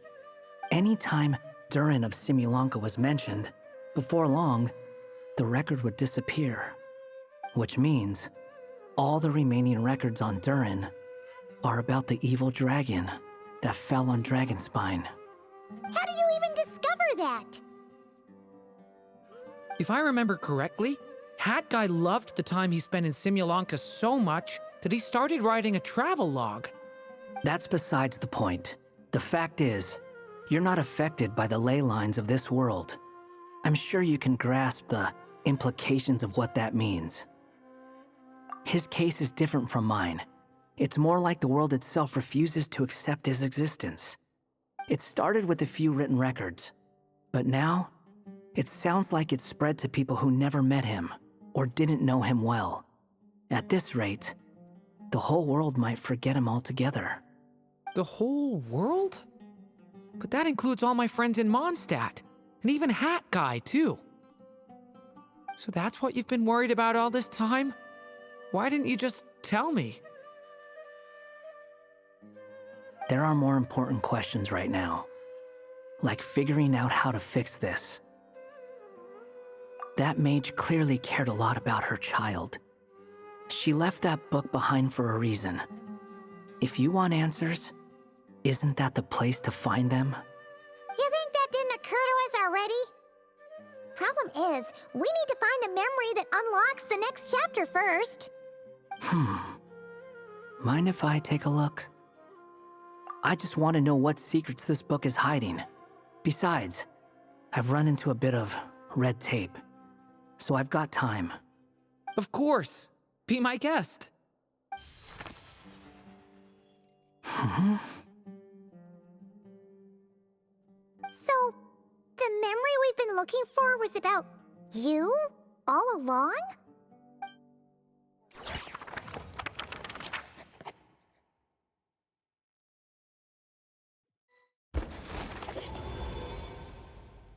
The little dragon became companions with a stray cat with dark blue fur. It was a friendship born of all they had in common. He left his castle at the stray's invitation, setting out to explore the world beyond its walls. There, he grew fond of the outside world, eager to make friends and share the story of his life. Taken by the dragon's story, the stray tried to write it down. But he soon realized that no matter how he tried, it would always warp into the evil dragon's tale.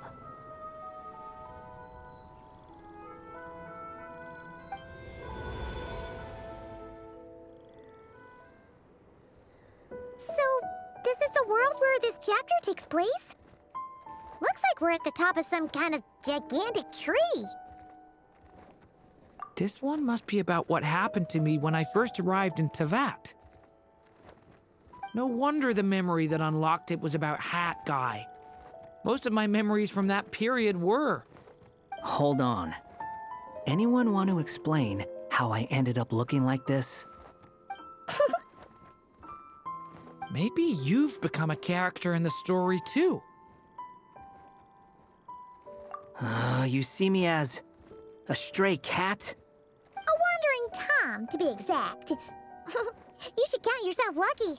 Of all Durin's friends, your character is by far the most memorable. Maybe it's because I've known Hat Guy for longer, so my impression of him is more vivid than the others. Vivid? Then how come you haven't changed one bit? Guess that means the impression the Traveler left was so vivid, it didn't need changing.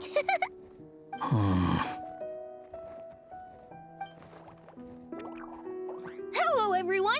Ready for today's adventure? It's the storybook, Durin! Oh. So you're not playing yourself in this one?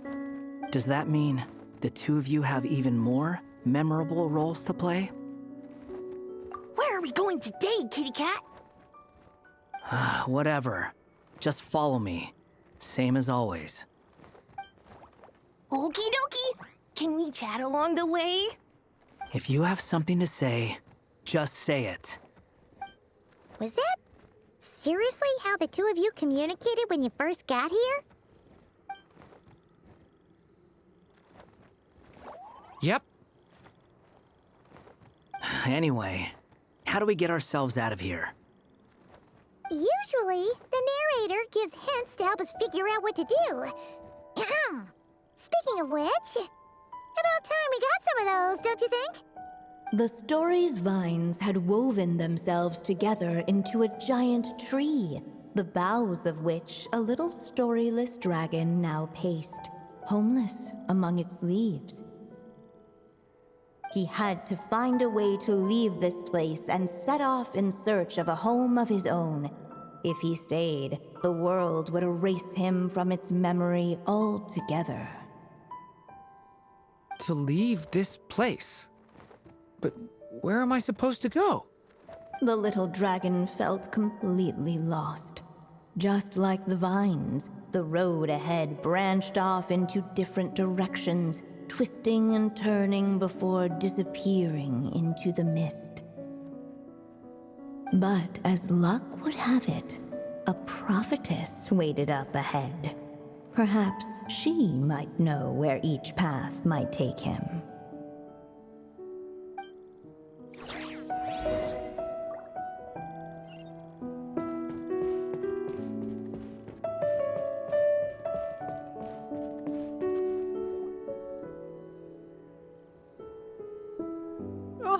You must be the little lost dragon. It's true. My friends and I are lost. This meeting was no accident. The prophetess was in fact the seer witch, here to present her promised gift. The seer witch? Oh yeah! That's Mona's teacher, right? The old hag? Insolent child. I am the seer witch, your prophetess, not some old hag. Sorry. Now, little lost dragon, I have come to bestow the gift I once promised. A prophecy. A prophecy? Hear me now, for my prophecy is this. One day, the dragon from beyond the castle shall be reborn, and none may avert its coming. The wind took the prophecy and swept it off into the distance. And so, the little dragon was shown a path to wander. As far as I remember, once that alchemist from Mondstadt learned about the prophecy, he chose to stand with you against the evil dragon. So, what does any of this have to do with you being forgotten? Oh, wise witch of prophecy. Could we trouble you with another question? As enigmatic as she was elegant, the seer witch spoke no more, for her thoughts had long since returned to the starry firmament above.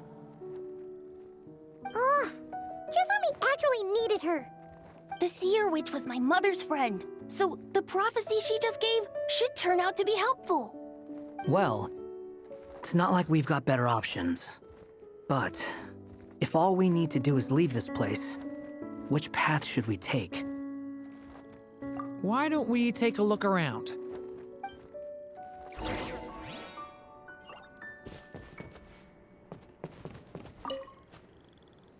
As enigmatic as she was elegant, the seer witch spoke no more, for her thoughts had long since returned to the starry firmament above.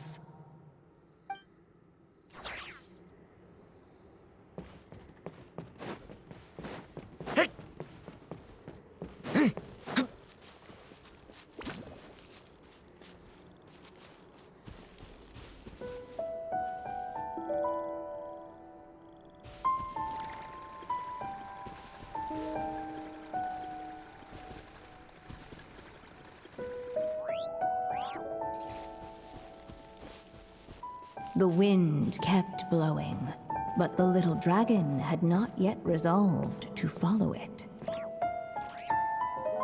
Before him lay a foggy path, and where it might lead he could not tell.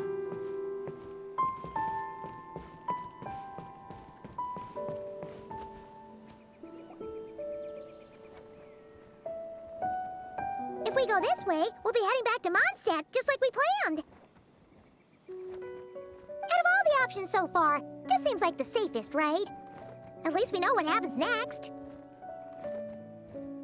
He helps stop the evil dragon from returning, gets a new body, makes a whole bunch of friends, who all just forget about him. But you didn't forget, Hat Guy. I'm just saying, choosing this path wouldn't solve the main problem. You'd still end up being forgotten. Huh. I'm not against choosing this path. I just wonder what secrets it might be hiding. Let me think about it.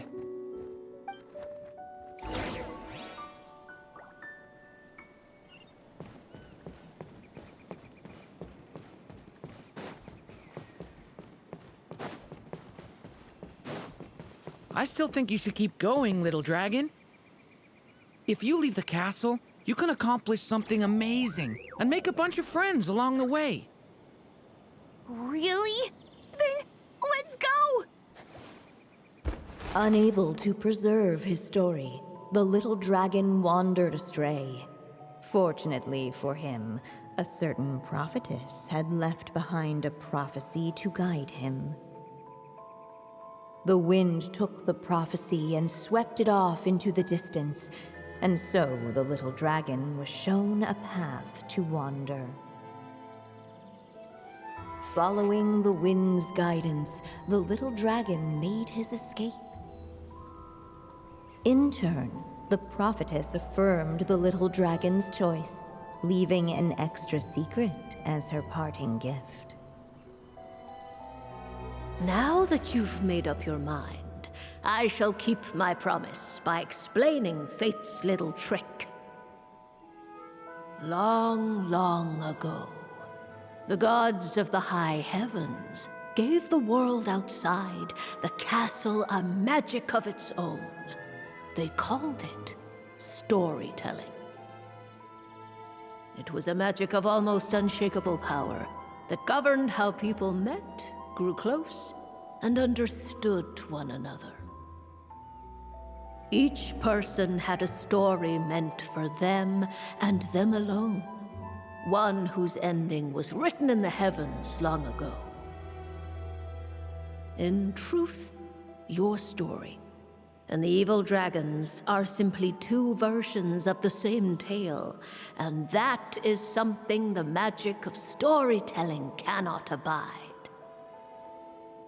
Beyond the castle's walls, your story cannot take root, for the evil dragon's tale has done so already.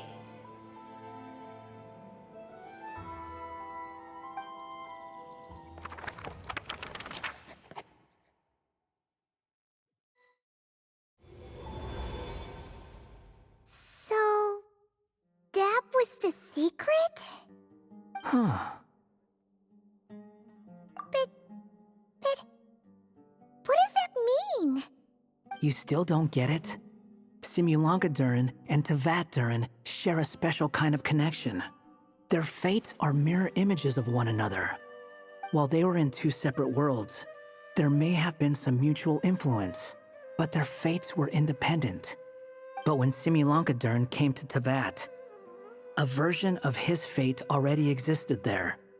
So, how can two fates exist at the same time? The answer is, they can't. The rules of this world don't allow it. You can't return a book you never checked out in the first place.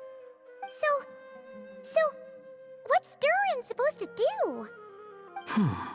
Those mages seem to have come up with quite the ingenious solution.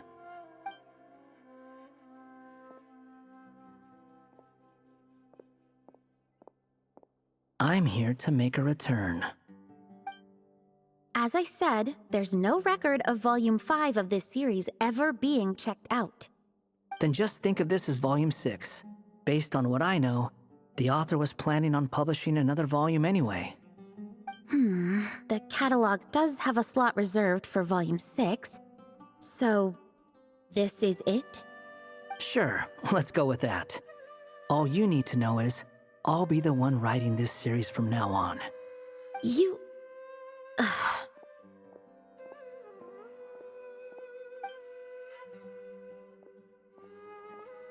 What are you up to this time? Remember the red tape I mentioned before? Well, I just took care of it. Now, I guess you'll be off to see your alchemist friend? It should be pretty obvious by now. He has the answers you're looking for. Well, we do have a whole bunch of things to confirm with Albedo, that's for sure. But didn't Jean say he'd be gone for quite a while? I'll join you. Just let me know when it's time to go. Hat guy? Don't sound so surprised. I'm part of this story too, aren't I? I'm just playing my role. Well, yeah. But it's not that. I just feel like you want to help, but something's holding you back. When I first realized you were being forgotten by the world, I thought it might be because you spent too much time with me. I even thought cutting our ties might be the only way to fix it. Why would you think that?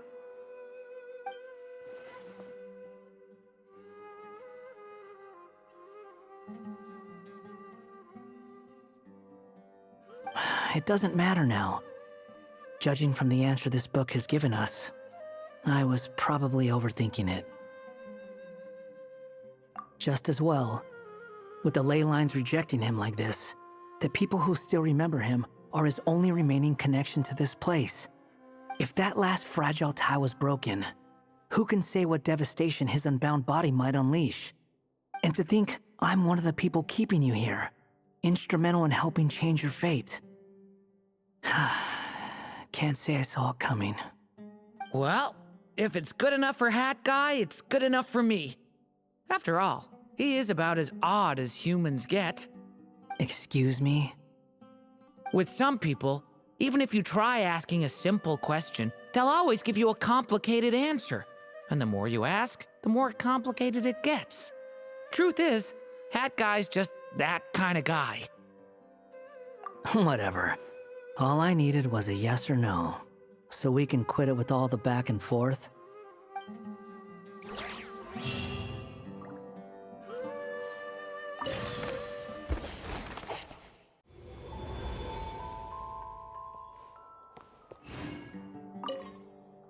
If you feel like stepping back into the story, just come find me.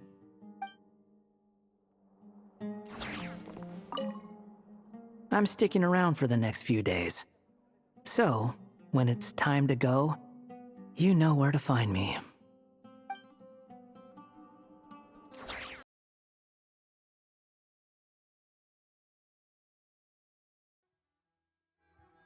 So this is the other Durin, huh? If this had been the dragon that ended up being revived in Mondstadt, there's no telling what kind of calamity that people would have had to endure. So, if you think about it like that, Durin's actually a hero. No, I'm just a little envious, that's all. Not everyone gets a chance to be a hero. Actually, most of the credit belongs to Albedo. Then again, barely anyone even remembers you at this point. So I guess there's not much left to envy. You... Oh! Ah, so you three still remember Durin. Looks like the memory loss hasn't spread to close friends. Yet. I guess that means my memory of you must still be complete as well. Albedo. You're finally here! Oh, boy, do we have a whole pile of questions for you! Oh, you're here too? I think I've pieced together some of what happened to him. But what's your take on things?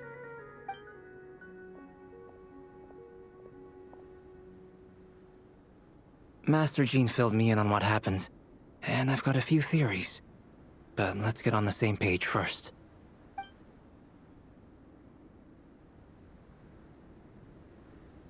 Well, physically, he's doing fine. His body is holding the abyssal power at bay. And there's nothing whatsoever to indicate any risk of collapse. So, from an alchemy point of view, there's nothing wrong with him? The issue isn't so much that the abyssal power within him has gotten out of control.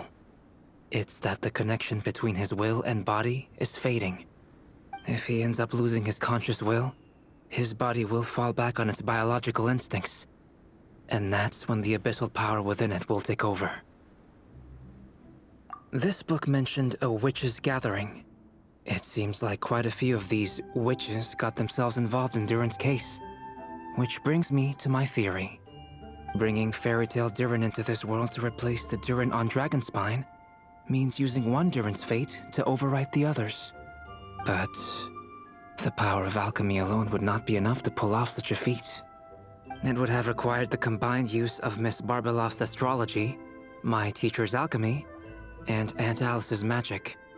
After learning of Miss Barbeloff's prophecy, Durin and I finally came up with a way to settle the Dragonspine Durin problem for good. And I took care of the alchemy side of things, which, looking back on it, seems to have been a part of their plan all along. So now, there's only one thing missing. As for the fate theory our friend in the hat just mentioned, I still can't figure out how any kind of magic could possibly influence the fate of Tevat. But I'm certain that the answer lies within this book. So, the reason Alice had us complete this book was to make that magic possible?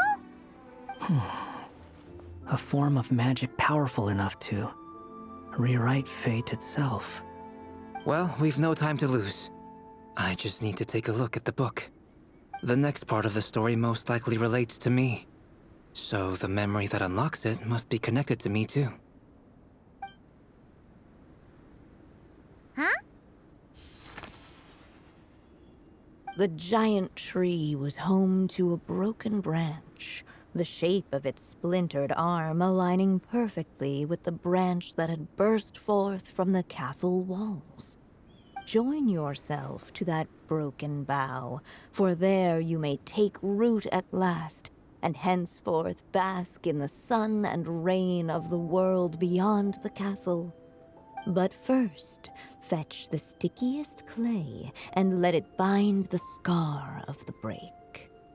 I see.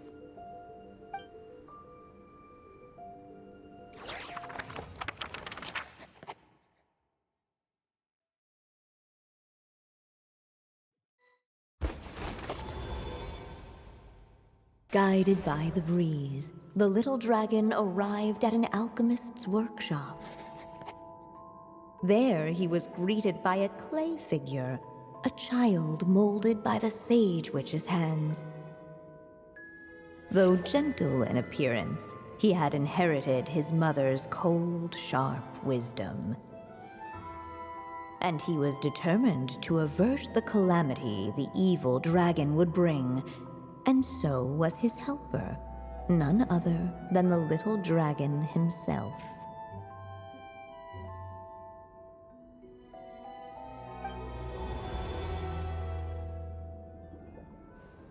What is this place? It looks like it's modeled after an alchemist's workshop. Or rather, a cliched stereotype of one. Albedo? Hold on. Why do I look like this? Oh, yeah! We forgot to tell you. Basically, the characters in the story are reflections of how Durin sees them. At least you're still human-shaped? Well, since Cat Guy has taken on a different appearance too, that must mean the two of us are both characters in the story. But you, Paimon, and Durin haven't changed at all. You must be special figures in some way. I'd like to know more about that too. But seeing as none of them can explain it, let's just concentrate on moving the plot forward.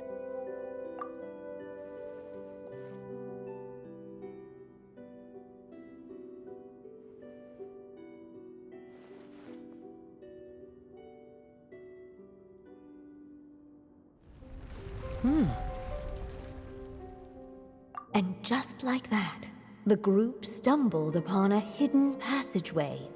Intricately crafted, it seemed to lead them towards another exciting chapter of the tale. Come on! What are we waiting for? Next chapter, here we come! Ouch! But this was a chapter that had not yet been written. Ahead of them was a storyless void, and they could go no further. What? Then what's the point of having a path here? Sounds like a pretty bad habit for a writer.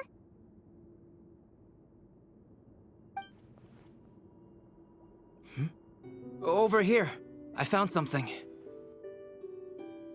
What the clay figure found was none other than the evil dragon's heart itself.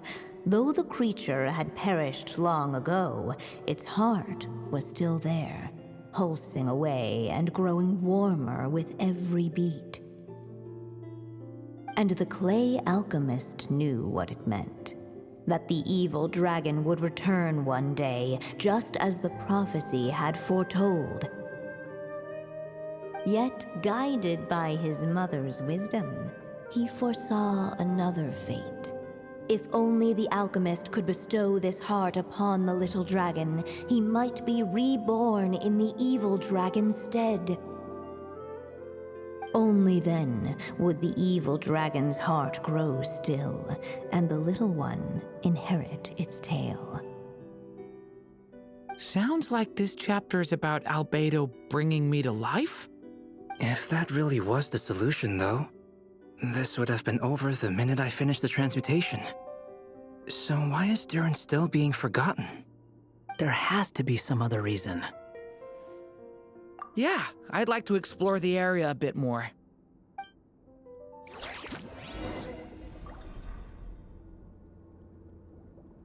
Unless the little dragon kept moving, eventually he would be forgotten.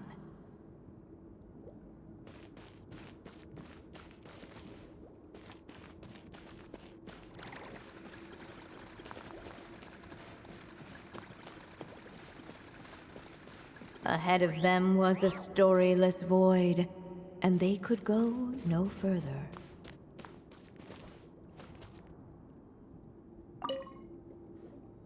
Do you think we could just destroy it? Be it the calamity headed for Mondstadt or my inability to leave behind a story of my own, doesn't it all come down to the fact that this heart never truly died? What if, here in this story, we could finally destroy it? Could Aunt Alice's magic really allow us to do what's theoretically meant to be impossible?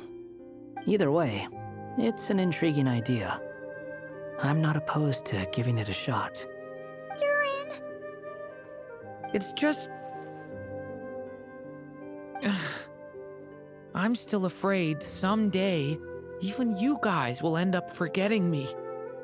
If there's even the slightest chance it'll prevent that, I'm willing to try anything. But I'm not sure if I can destroy it on my own. Chances are, I'm gonna need your help again. So please, everyone, help me destroy this heart, once and for all!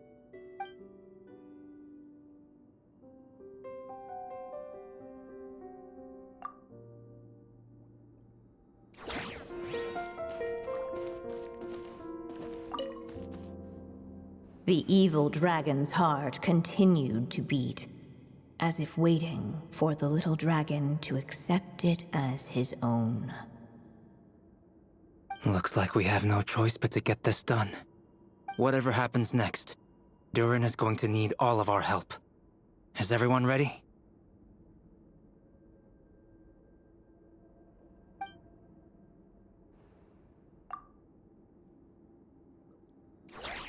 What the clay figure found was none other than the evil dragon's heart itself.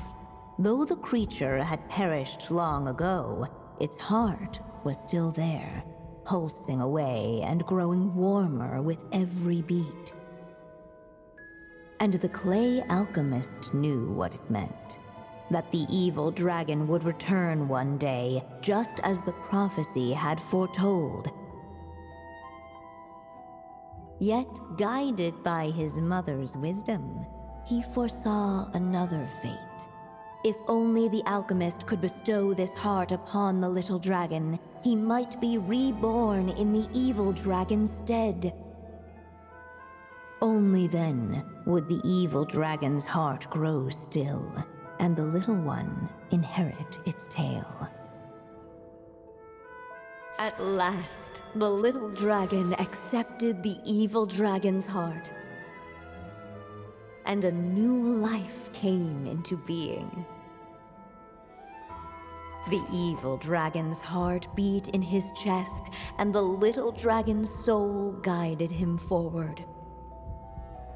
Thus did the prophecy hold true, even as fate had been rewritten. And so was the little dragon born anew.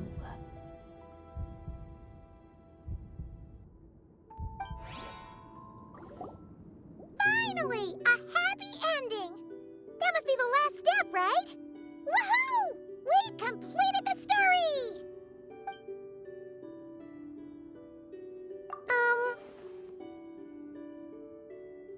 Born anew, the little dragon set off once more, his story far from over.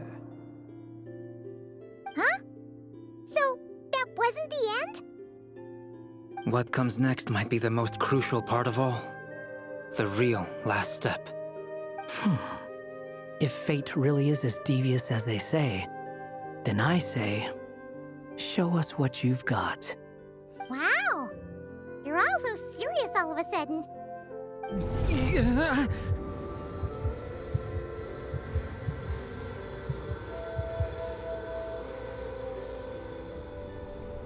Durin, are you alright? The evil dragon's heart was now one with the little dragon, yet the dark power within it still lingered. Would the little dragon dare to hold this power back, or would he simply give in? Hey! What kind of question is that? Of course he's gonna control it! What choice does he have? Time is running out. So, would the little dragon dare to hold this power back, or would he simply give in? What's up with the narrator?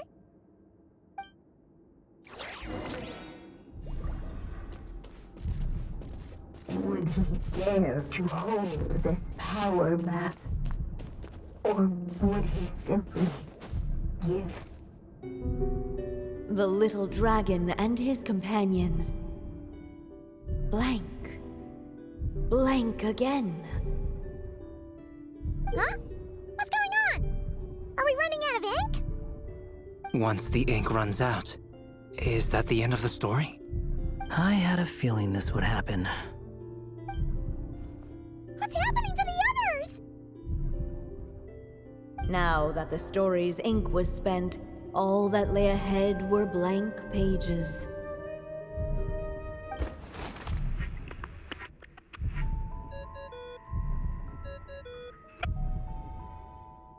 Hello, children. If you're hearing this recording, it's because you've reached a certain ending.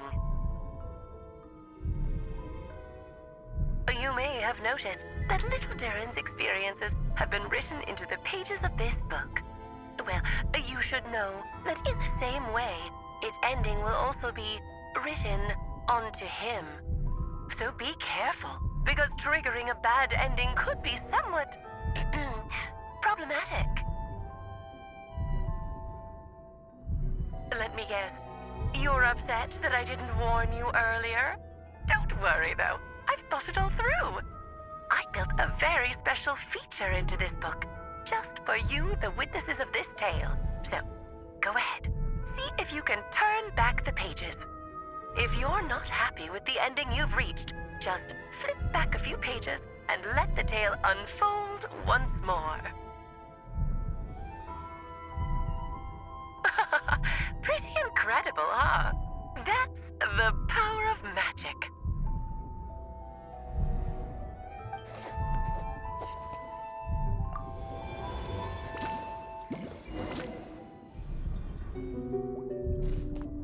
Would he dare to hold? Returning to the castle. I just never thought crossing over into a new world would create so much trouble. All I wanted was to make some friends. I'm starting to think I kinda miss being in Simulanka. You might look back on it with fondness, but if I were you, I wouldn't miss it. Why? Sometimes, moving on with your life comes at a cost. But that's better than going nowhere at all. You don't have to worry, Durin. No matter what problem you face, there will always be a solution. Okay. Sometimes I wish I could just go back and see it again.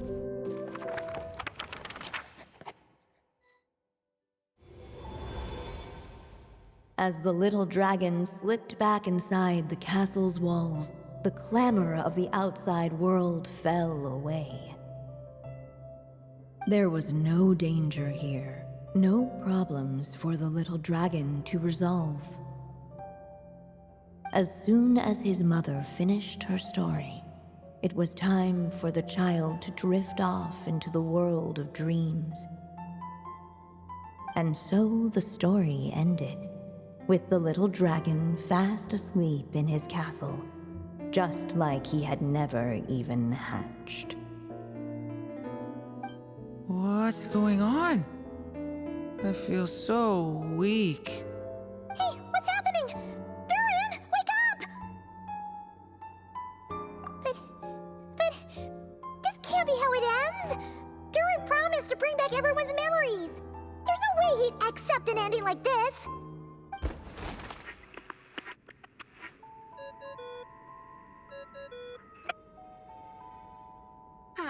Looks like you've discovered another possible ending. Do not lose hope. You just need to keep searching, for there are possibilities that only you can bring to life.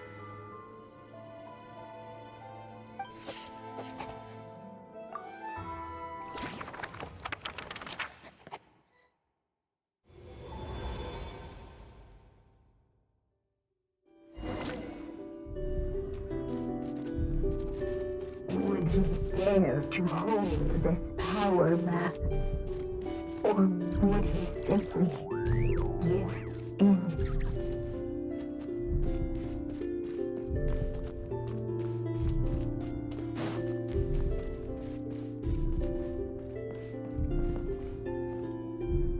Not enough ink? Seriously? Would he dare to hold this power map? Or would he simply give in? Ahead of them was a storyless void, and they could go no further.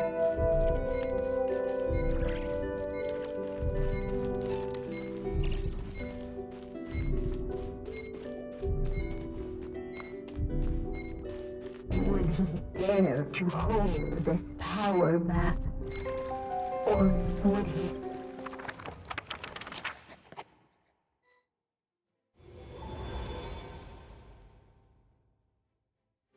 The little dragon was at an impasse, and the dark power within him surged like a tide. Unchecked, the darkness engulfed everything around it, including the little dragon's soul. The little dragon's story faded into nothingness, and in the world beyond the castle, only the evil dragon's tale endured. Is this me? And so the story ended, with the little dragon fading from sight, leaving nothing but the evil dragon's shadow in his place. Oh no! That means Durin... What do we do now?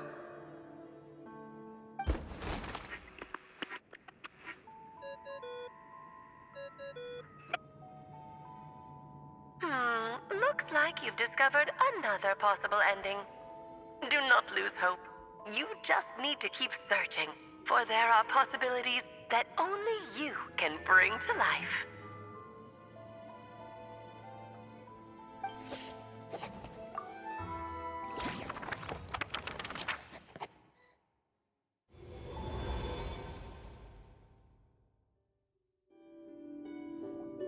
What's going on here? Why isn't the story letting Durin just suppress the abyssal power? It keeps getting stuck.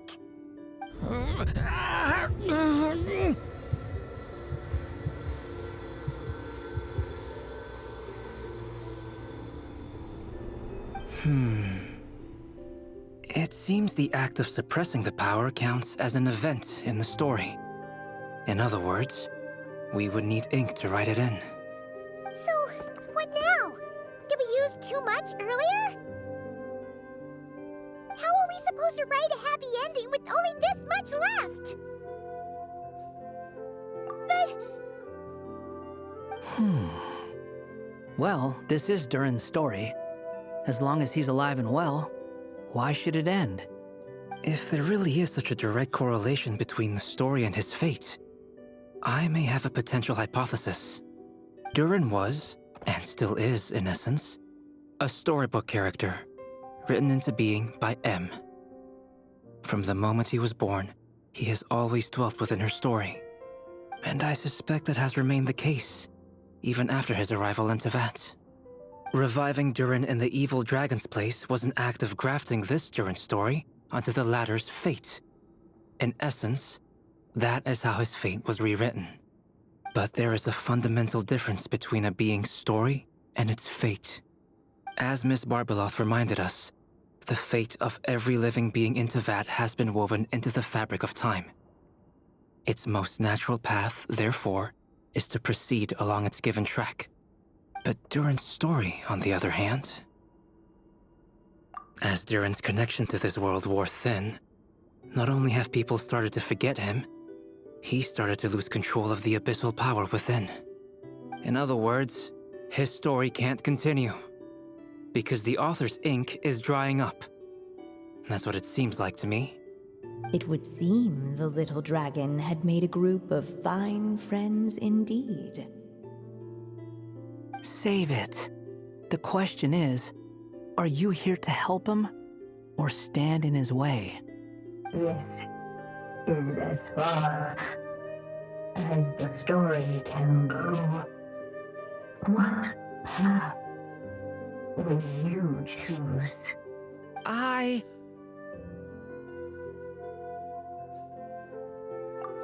suppose the final decision is up to me. It's hard to believe I never actually left my mother's story. If that's true, I'd like to go there and see for myself. By there, I take it you mean the blank pages of the unwritten chapter ahead? But we still don't even know how Alice's magic works. If Durin belongs inside the story, then going outside of it to some unwritten part, isn't it too risky? I'm not afraid. I second that. It would seem this is one answer you need to go seize for yourself. So be it. Whatever obstacles stand in your way, we'll tear them down together.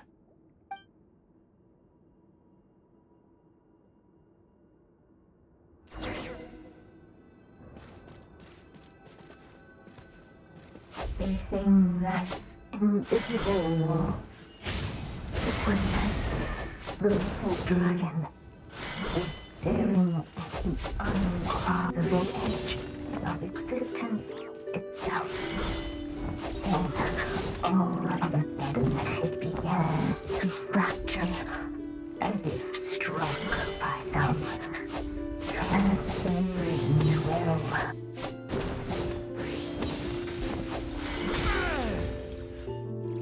Gotta keep going.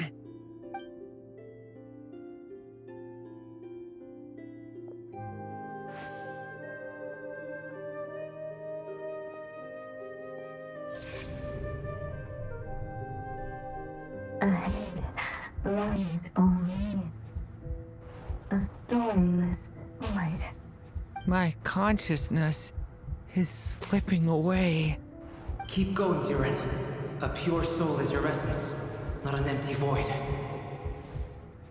I feel so weak. Stand tall, Durin. You are not some amorphous idea. The body I made for you is flesh and bone. Am I truly alive? Yes, Durin, but you must keep going. You're as alive and real as I am.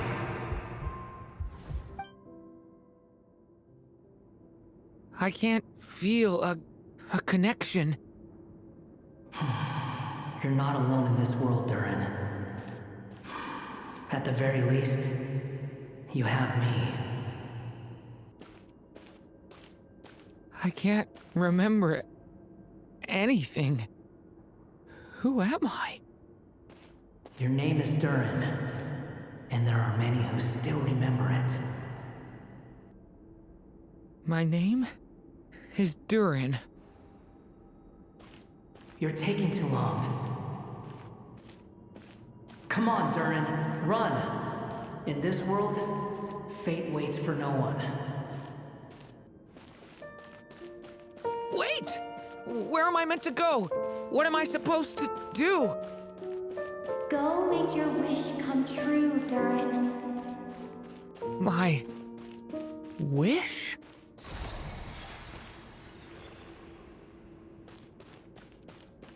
Your story's not over yet.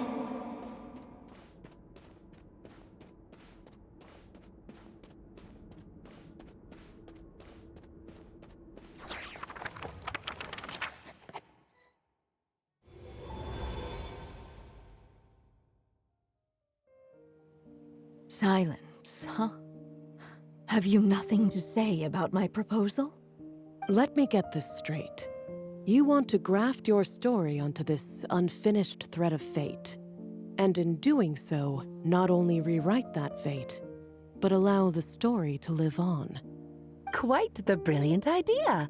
Still, the story's survival depends entirely on whether the author keeps writing. Exactly. And the moment foretold by the prophecy is still centuries away. I see. I thought my own ignorance might be the problem.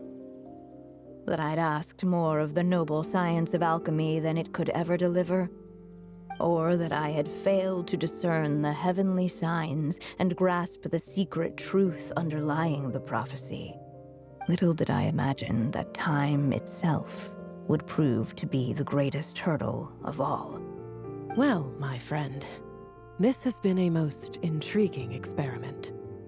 And from an academic perspective, at least, I don't think it was a bad proposal. Someday, the prophecy will come to pass. So remember, my friend, much like the stars themselves, there will always be something that transcends the test of time. Thank you, everyone. You've helped me so much already. But, Alice, I still have one final favor to ask of you. Will you lend me your magic one last time, just enough for me to keep his story alive until the prophecy is fulfilled?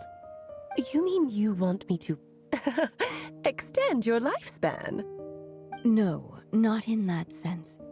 As Rheindotter once told me, the laws governing life and death are among the most unyielding in this world. I'm well aware of that. Whether it lasts a day or an age, the span of one's life is determined by fate alone. If I tried to breach that law by force, I'm afraid I would lose what makes me human. This is not a path I want to go down. If I am to die, then I shall die a human. So what is it that you want me to do? I would like you to send this pen of mine into the future. I see. Then perhaps there really is a way I can help. I could create a kind of story magic to take over the writing once you're gone. Oh, but for it to work, you would need to provide enough of your own words for it to learn from. How much? Oh, an immense amount. So much, in fact, that you would have to spend the rest of your life writing. And even then, I'm sorry to say, it would not last forever. No matter how much you write, there is a limit to the number of words you can leave behind. But the world itself will never stop changing. Someday, perhaps, even your entire corpus will not be enough for the magic to continue describing this world. And when that happens, the story will end. Still, it's worth a try.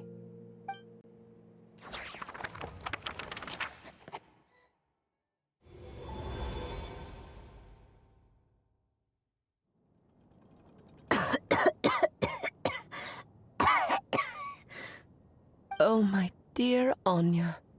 Even after all this time, you're still... Look at you. You should be enjoying your old age in peace and quiet, especially now that things are finally returning to normal after that terrible calamity. Once he leaves Simulanka, things will only get more complicated. If his story is to continue, there needs to be more material for the magic to draw upon. I'll just have to skip over some of the less important details. Anya, why do you insist on sending him out of the storybook world? Why must he face his fate in Teyvat? Why not just let him remain within the story? With my magic, even fate's curse could be undone and he could live happily ever after. I suppose. In fairy tales, all it takes is a heartfelt wish. And even a wooden puppet can turn himself into a real boy and live happily ever after. That's just how fairy tales end, isn't it? But have you ever wondered what happens to the main character after the ever after? Tell me, Alice, in your eyes, what would be a writer's greatest regret? To leave a story without an ending. Not a bad answer. It's true, many writers come to consider that their greatest regret. But I see things differently. My greatest regret is that every story I write has to come to an end in the first place. Anya. No matter how brilliantly a character shines, the moment their story ends, their potential is lost forever. For them, the story itself becomes an inescapable fate. But what if, instead, I could place my pen in their hand and let them continue the story themselves? You mean... You said it yourself. I can only leave so many words behind. Even with your magic, the idea that I could keep the story going until the prophecy comes to pass is wishful thinking at best. But I've found a way to use your magic to transform some of my finished stories into a special kind of ink. This ink is a magical medium he can use to complete the story the way he wants to. For what is storytelling but another kind of magic? And if he can experience the whole tale himself while leaving behind his own wishes and aspirations, even once he reaches the chapter where I stopped, he'll still be able to carry the story forward on his own. And so, by leaving him this ink, I can entrust him with the responsibility of writing his own story. A character with the power to write their own story. That way, he'll finally be free from the cage that is my pen. And like anyone else living in the real world, he can go on to create a life of his own. And you no longer need to worry about the constraints of my magic. What a brilliant idea, Anya. But there are still risks. First of all, once he arrives in Teyvat, he'll have to rely entirely on the story you left him to maintain his connection to that world. As you gradually hand over creative control, that connection will grow weaker, and at some point, he might lose it altogether. But at the same time, he'll also have the chance to forge that connection for himself. The issue is, this method taps into too many of Teyvat's core secrets. Any overt hints you try to leave will be erased in no time. In fact, it'd be hard for you to leave anything at all to guide them. We still have the story itself, though. I can use that to show them the way. It's entirely possible he burns through all your ink, never reaches the chapter you had in mind, and gets stuck roaming the chapters of his past. But despite all that, you... I still believe in what this child can become. His hopes and wishes can be his ink, so he won't be trapped by mine running dry. Ah, what the writer you are, Anya. Your imagination never ceases to amaze. And you do know how much I love a happy ending. You shall have my help, my dear. Thank you, my friend. Well then, my child, do you understand what you must do? Yes, I think I do. It's my turn to keep this story alive. Then what's holding you back? What will become of you after I take up this pen? I will fade away. There will no longer be a reason for me to go on existing.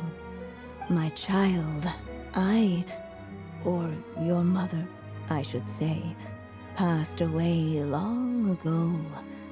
The voice you're hearing is nothing but a magical echo that has now fulfilled its purpose. You needn't feel so reluctant to let me go.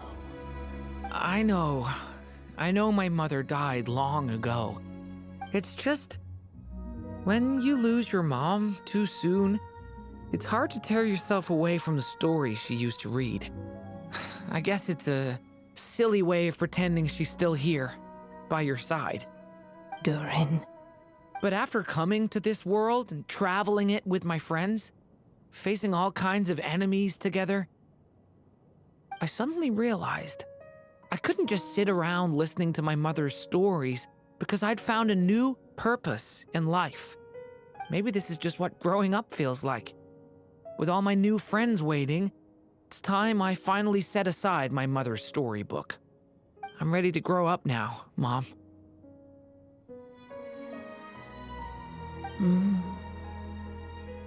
Then take this. A gift I should have given you a long time ago. You've witnessed this story from the very beginning, made your wishes, offered your blessings, and even wrote your choices into its pages. From here on out, this pen is yours. Now I ask of you, the other pillar of this story, as both its reader and its witness, will you turn the page so the next chapter can begin?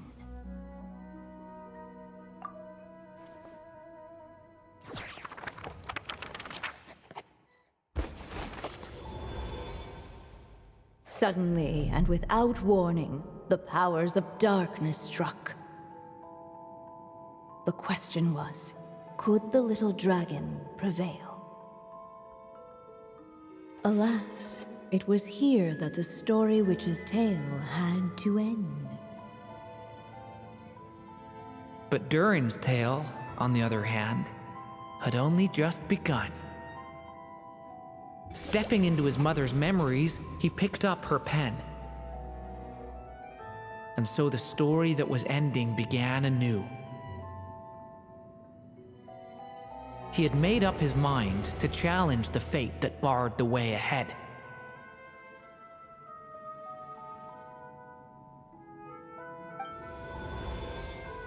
Looks like this is the final step.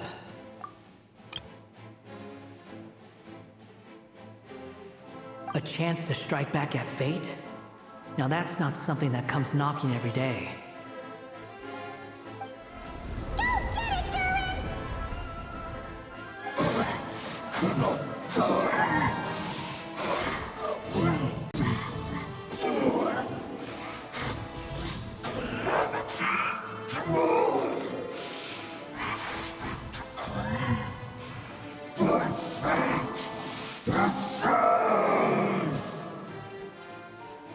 No, that fate no longer defines me.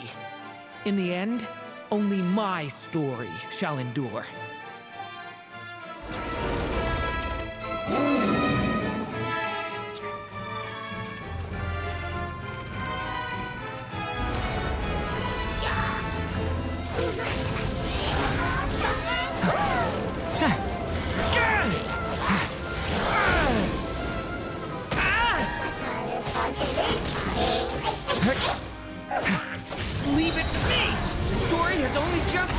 Be gone!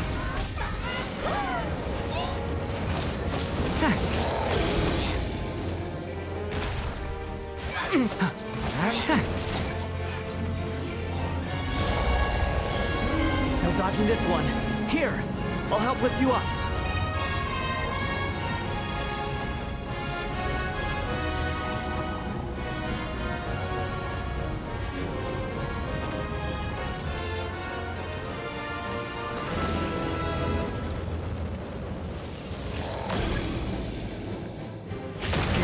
Only my story shall endure.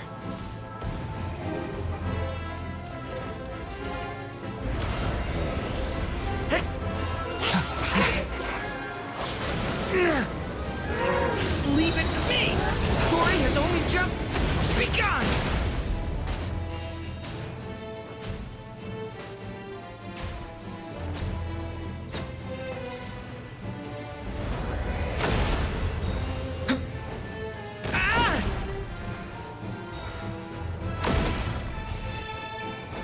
Looks like there's nowhere to hide.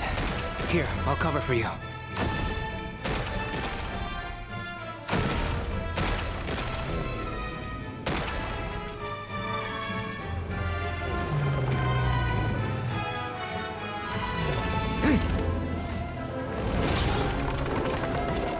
Leave it this time, the light prevails.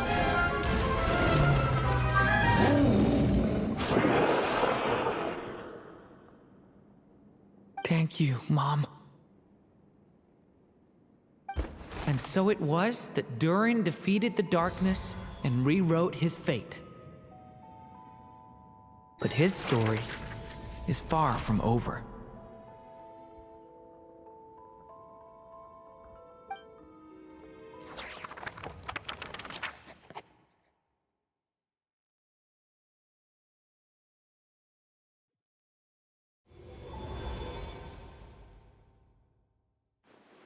Is everyone okay?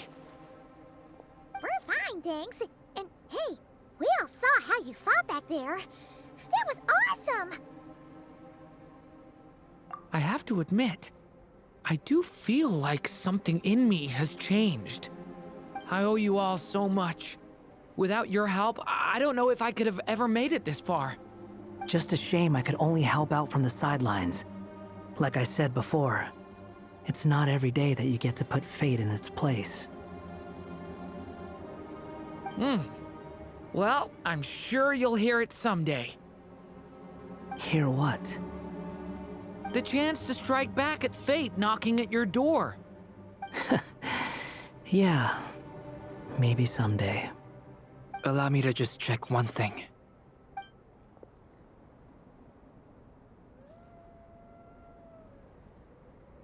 Yes. The abyssal power within you has stabilized again.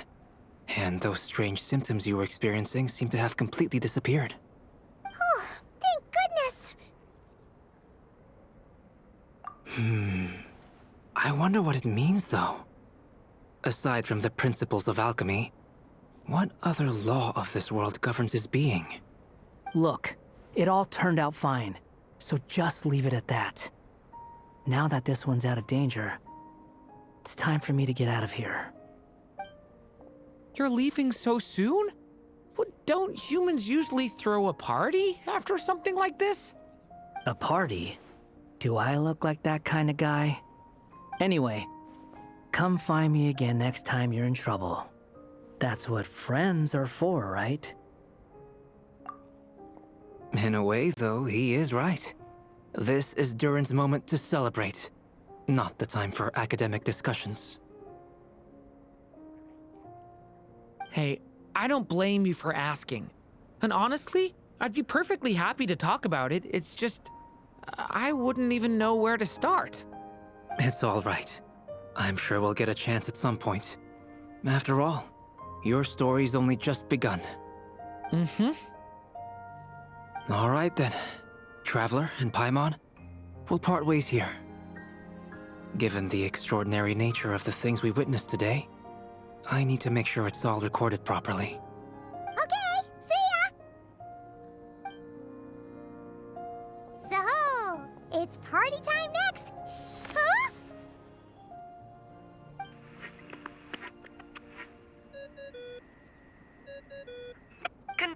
Congratulations on completing your mission. Now then, as per our agreement, it's about time you returned that book. She must have known the moment we finished. Just like she said she would. I've heard dressing appropriately is a must for socializing.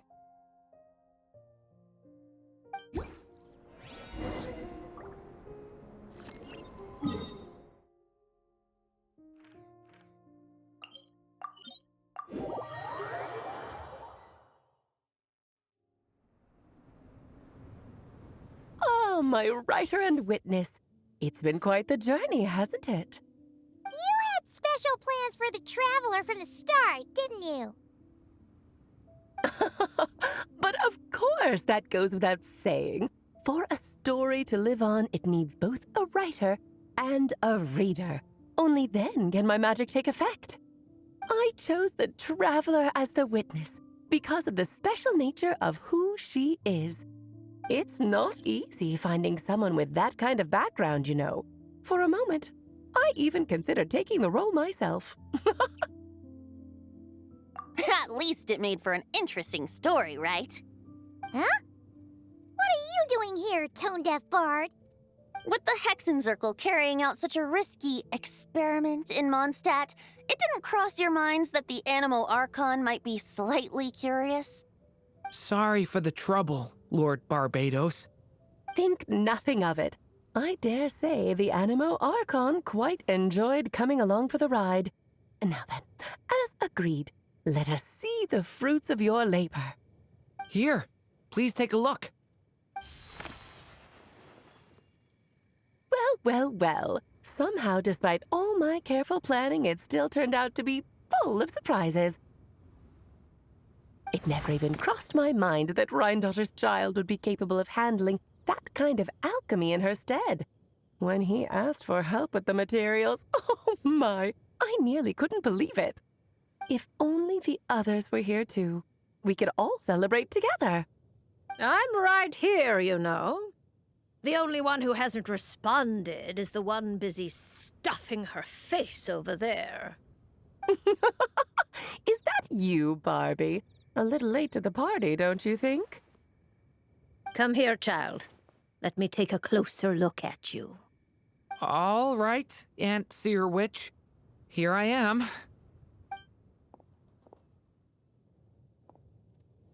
Just as I thought. This child's fate does not appear among the stars. Anya has accomplished what almost no one before her could. What does that mean?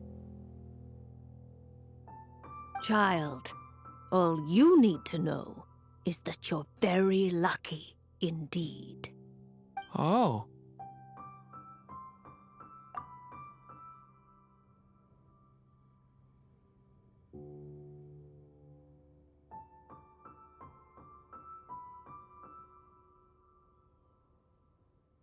Just like how she was in the story, huh? Tell me, little Durin, what will you do next? I, for one, cannot wait to see how your story unfolds. Well, there's so much I want to do. I'm not even sure where to begin. How about settling your most recent regret?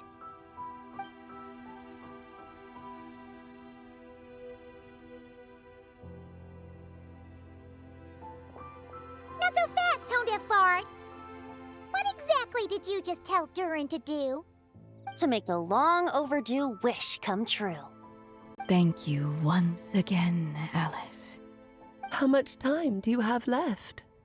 I believe these should be my final moments. Just enough time to say goodbye to my dearest friend.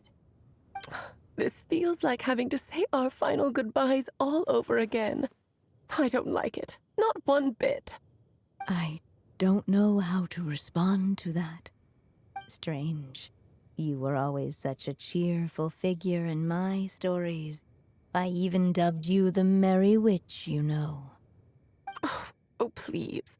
You know full well it was your stories that first taught me what true pain and sadness felt like.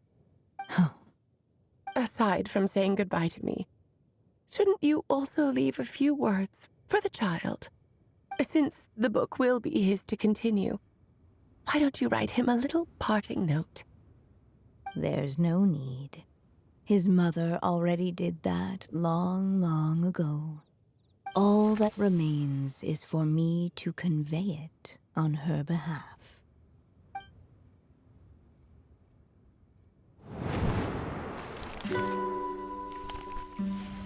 My child, these may be the last words I get to leave you.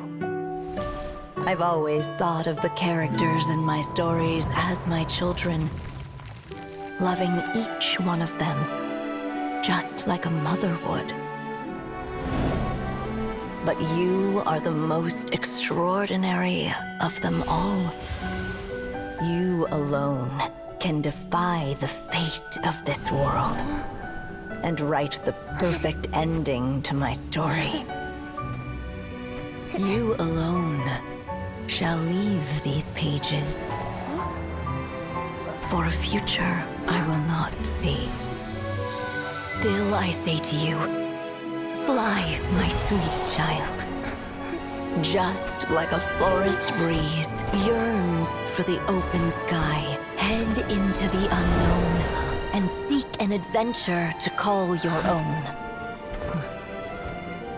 If you meet a dragon bright as 1,000 jewels, dance through the air together. You are not alone, for this world has accepted your place in it. Do not lose heart. You still have many wishes left to fulfill.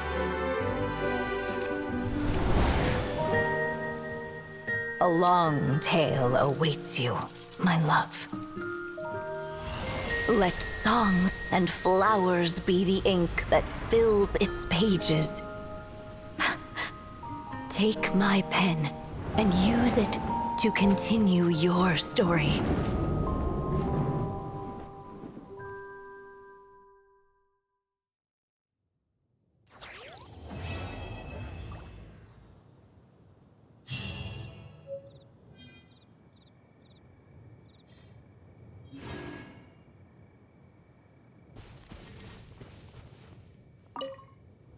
There you go! Your very own copy of the book. We wouldn't want one of the story's key witnesses to leave empty-handed now, would we?